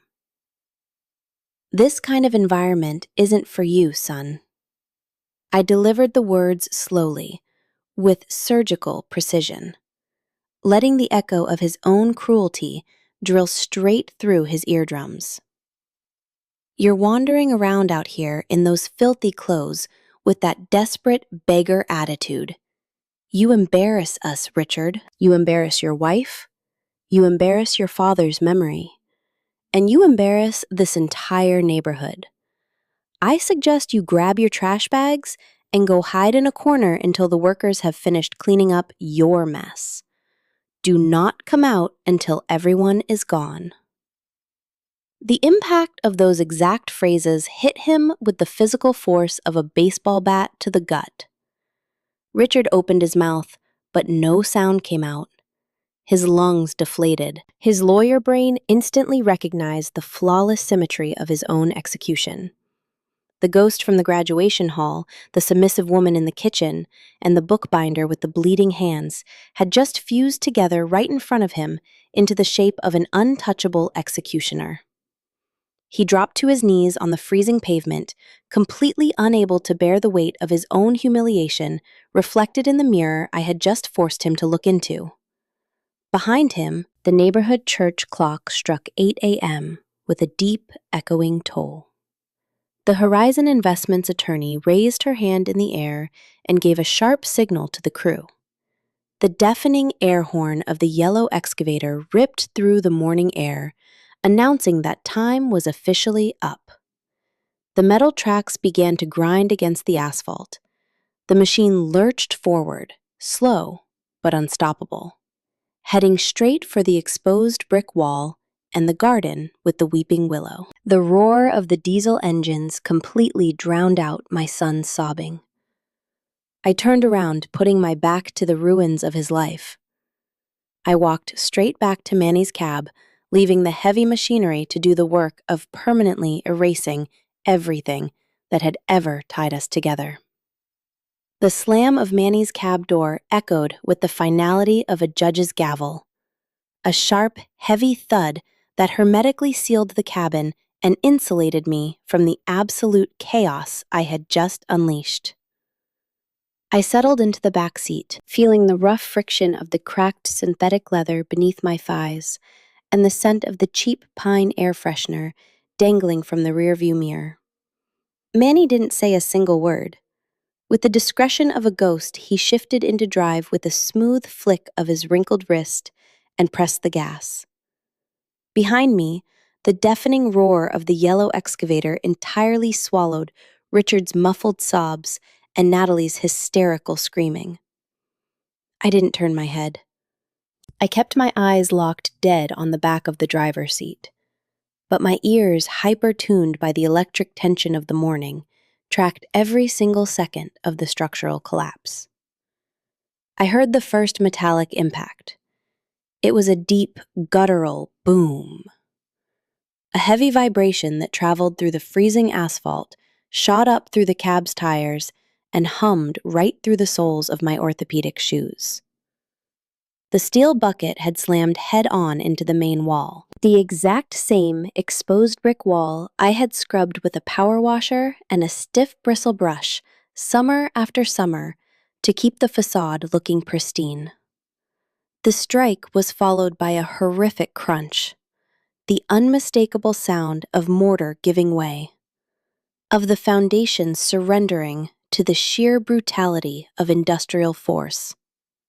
Then came the roar of the rubble cascading down onto the damp lawn, crushing the antique rose bushes that had cost me so much blood to maintain. Martha, sitting right next to me, slid her hand over mine. Her fingers were chilled from the morning air, but her grip was rock solid, broadcasting a quiet, unshakable solidarity that didn't need any dressing up. I glanced out the side window as the car rolled slowly forward. The residential street, usually a sanctuary of dead silence with its wrought iron street lamps and spotless mailboxes, was falling behind us, swallowed up by a massive, thick cloud of gray dust.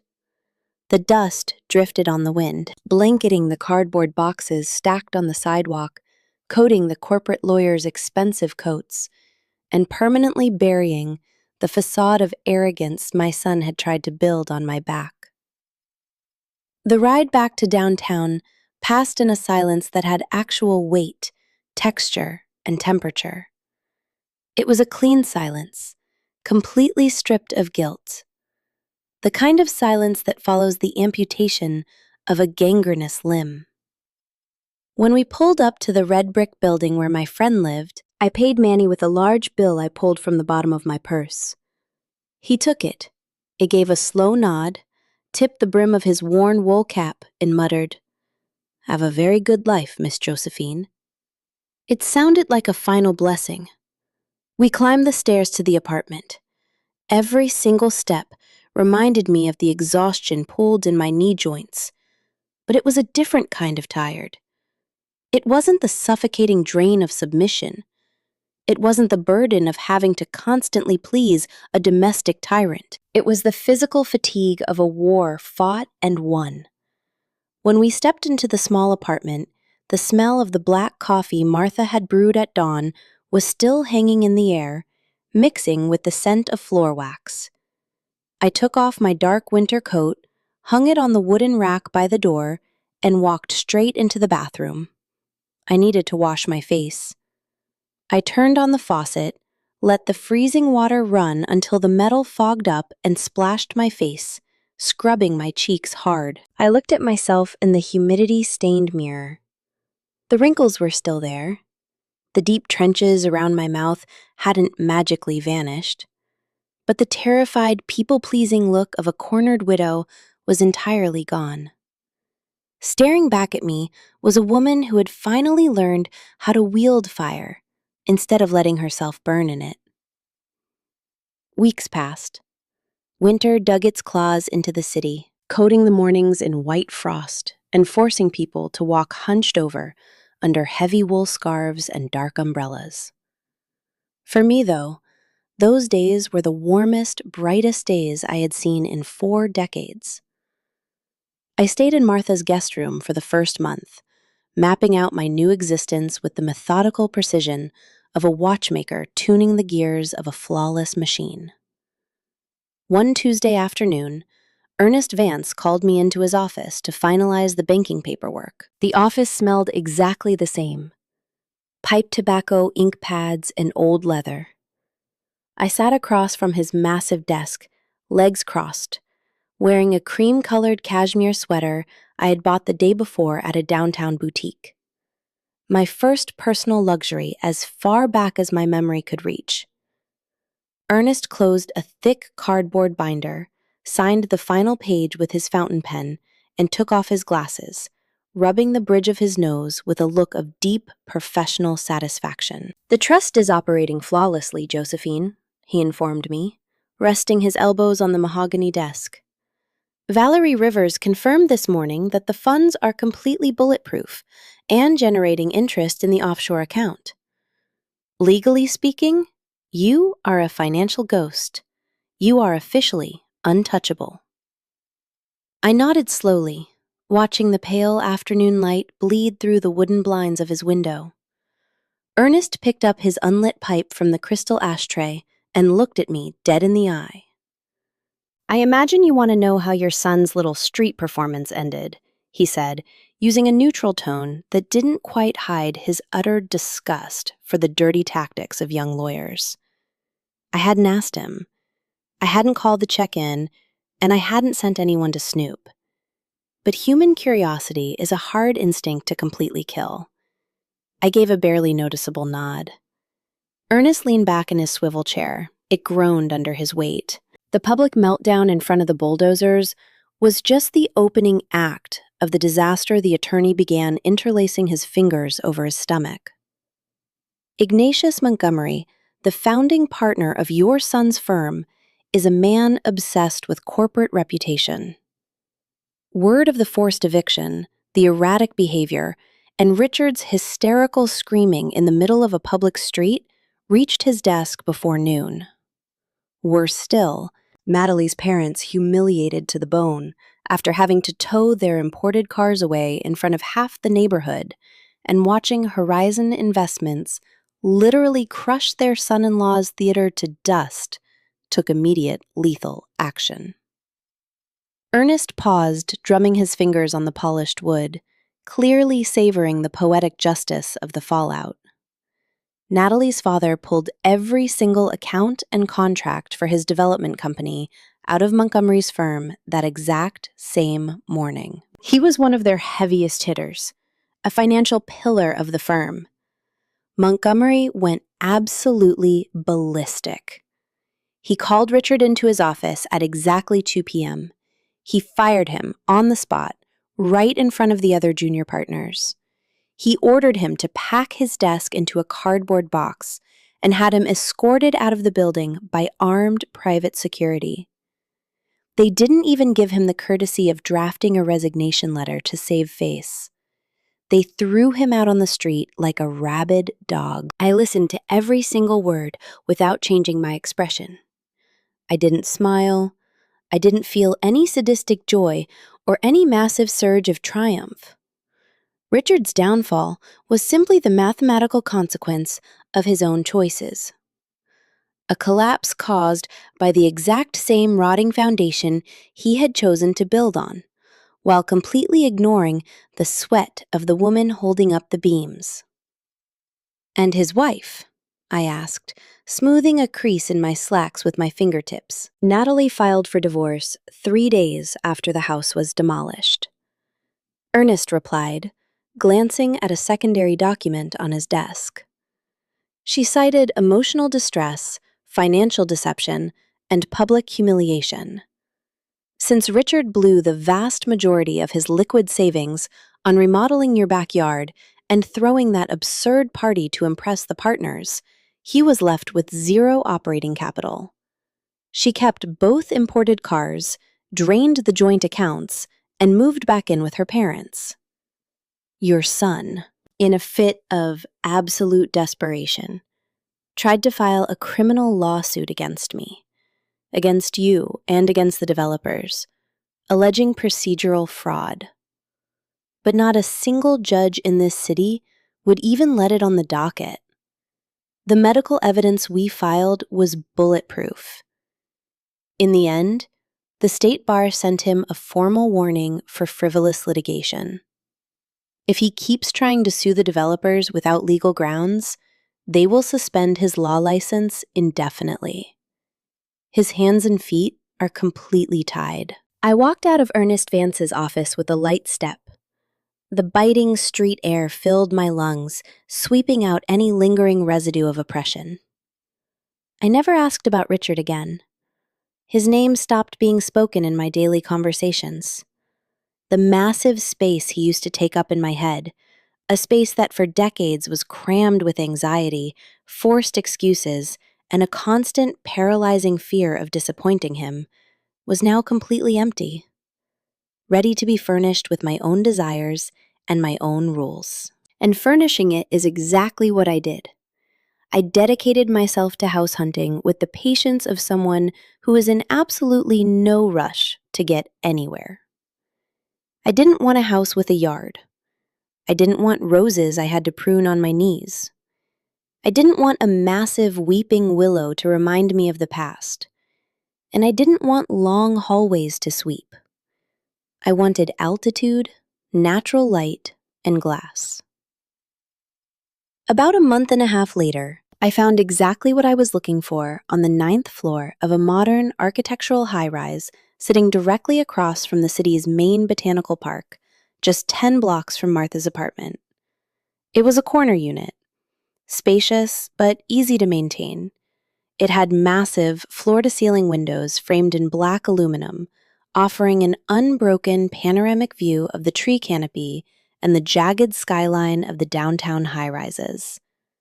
The floors were light maple, polished until they looked like a sheet of solid water. The walls were painted in immaculate white that caught and multiplied the sunlight from dawn until dusk.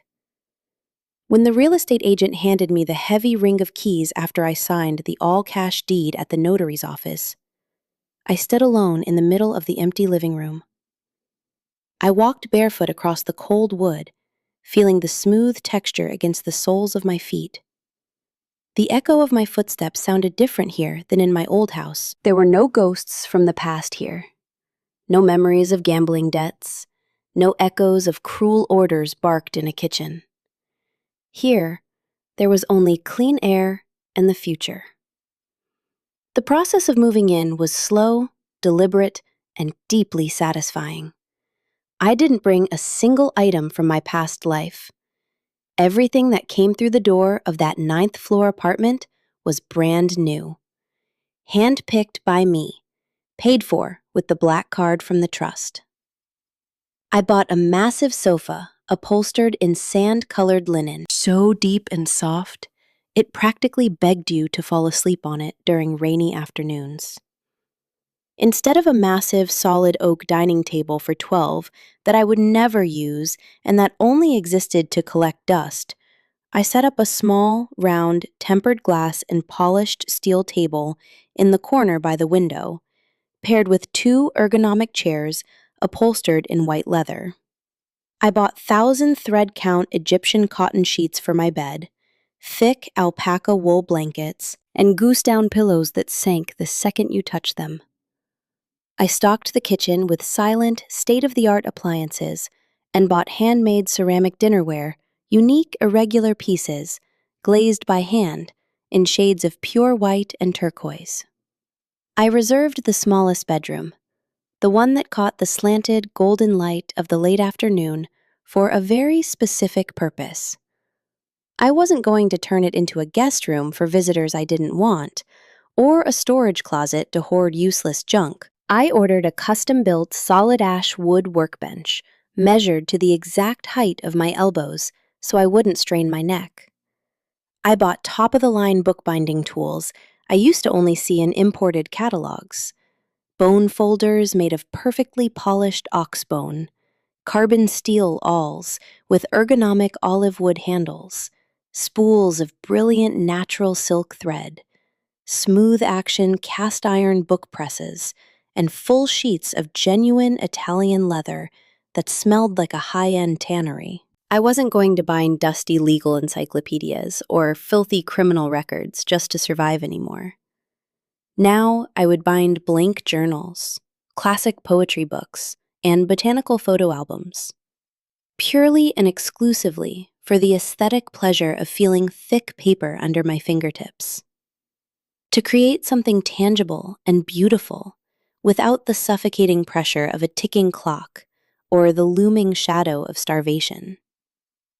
One Sunday morning, exactly 6 months after the total collapse of the exposed brick house, Martha came over to my apartment for breakfast. I had brewed dark roast in my new coffee machine, its low hum barely scratching the absolute silence of the 9th floor, and I baked cheese bread in the electric oven. We sat at the glass table by the window. The massive park below was a brilliant green carpet, swaying under the spring wind, dotted with the bright colors of morning joggers. Martha took a long sip from her turquoise ceramic mug. She closed her eyes, savoring the intense flavor of the freshly ground beans, and then looked at me over the rim of the cup. She had that spark of endless conspiracy in her eyes, a spark that the years and the disappointments had never managed to put out. I went to the pharmacy at the mall yesterday afternoon to pick up my blood pressure pills. Martha mentioned casually spreading butter on a warm piece of bread with a silver knife. I ran into Carol in line. It seems the poor woman is bored to tears without your old house next door to spy on over the ivy. So now, she dedicates her time to tracking people down on social media and interrogating the neighborhood. I didn't say anything. I just blew on the steam rising from my coffee and leaned back in my chair, waiting for her to get to the point at her own pace. She told me she saw your son a couple of days ago. Martha finally dropped, lowering her voice a little, as if the wind hitting the glass could overhear us. Not in person, obviously. Carol's nephew saw him. The one who works at the civil courthouse? Richard is working as a second-tier administrative clerk for a public defender. A tiny little basement office. The kind that smells like old pipes mildew and sheer desperation. The kid says he saw him standing in line at the court clerk's window, carrying a stack of beat-up case files under his arm, in the pouring rain. He was wearing a gray suit that was 2 sizes too big, the fabric shiny at the elbows from wear, and shoes with the soles completely ground down from walking the pavement. He said he looked aged, dark bags under his eyes, hunched over from the weight of the files, staring at the floor the entire time he waited in line, like he was terrified someone from his old life of luxury might recognize him in that kind of misery. I kept my eyes on the lush tree canopy through the window. The mental image of Richard, violently stripped of his custom suits, his $1,000 watch, his trophy wife, and his unbearable arrogance, standing in line like a lowly errand boy in the gloomy basement of the exact same judicial system he thought he ruled from the penthouse. It painted itself in my mind with photographic clarity. I didn't feel the slightest urge to rescue him. That blind maternal instinct that would have driven me to run to him in the past with a plate of hot food, a stack of bloody cash, and cheap words of comfort had been ripped out by the roots, permanently cauterized in that guest bathroom. He had ordered with a steady voice that the old maid who embarrassed him disappear from his sight. So the maid disappeared, and she took the mother, the meat shield, and the life support system right along with her. The world is an extremely cruel mirror when you're forced to look at yourself without the filter of someone else's money, I murmured, picking up a piece of cheese bread and taking a bite. I hope he learns how to clean up his own dirt, because there is no one left to run the rag for him. Martha nodded in silence, changing the subject with the enviable ease of someone snapping shut a book they've lost interest in. We talked about the new historical novel she was reading, about how to care for her indoor plants, and about the very real possibility of taking a trip together to the warm coast before the summer ended. The morning drifted by without any rush marked by bursts of laughter, and wrapped in that unbreakable peace you only find when you finally take a sharp knife and cut the rope tying you to a lead anchor at the bottom of the ocean. When Martha said goodbye and left just past noon, I was completely alone in the apartment. The afternoon sun began its descent, flooding the living room with a golden, thick, warm light, casting long, elegant shadows across the maple floors. I walked into the kitchen, washed the 2 turquoise mugs under warm water, and dried them meticulously with a clean linen cloth. My hands permanently mapped with the scars of raw bleach-boiling glue burns and deep cuts from hemp thread, moved with a relaxed slowness now, free of the stabbing pain that used to wake me up in the middle of the night. I walked slowly into my studio. Resting on the solid ash workbench was my latest personal project, a thick journal made of cold-pressed cotton paper, hand-stitched with ivory silk thread in an exposed chain-link pattern. The covers were bound in midnight blue leather, soft to the touch, flexible, yet incredibly durable. I sat down in the ergonomic chair. I adjusted the articulated arm of the desk lamp so it shined dead center on the wood, and I pulled open the top right drawer. Sitting right there, nestled carefully between precision steel tools and tiny jars of natural beeswax, was the dark blue velvet case. The exact same worn-edged case that over a decade ago had held the expensive gold-plated fountain pen Richard refused to accept because my presence at his graduation embarrassed him. I pulled it out of the drawer.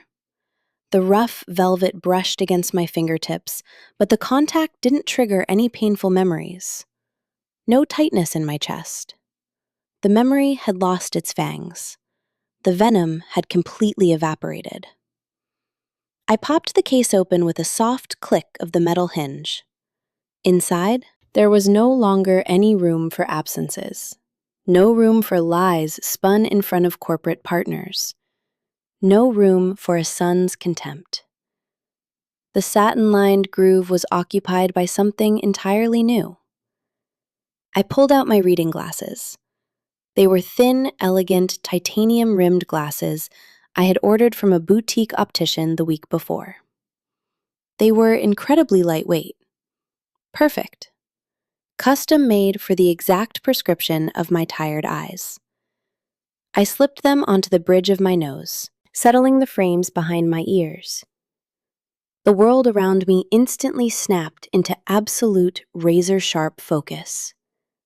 The polished edges of the wooden desk, the porous texture of the midnight blue leather binding, the microscopic specks of dust dancing suspended in the beam of sunlight cutting through the window. Everything became clear, defined, undeniable. I picked up a fine-tip black ink pen.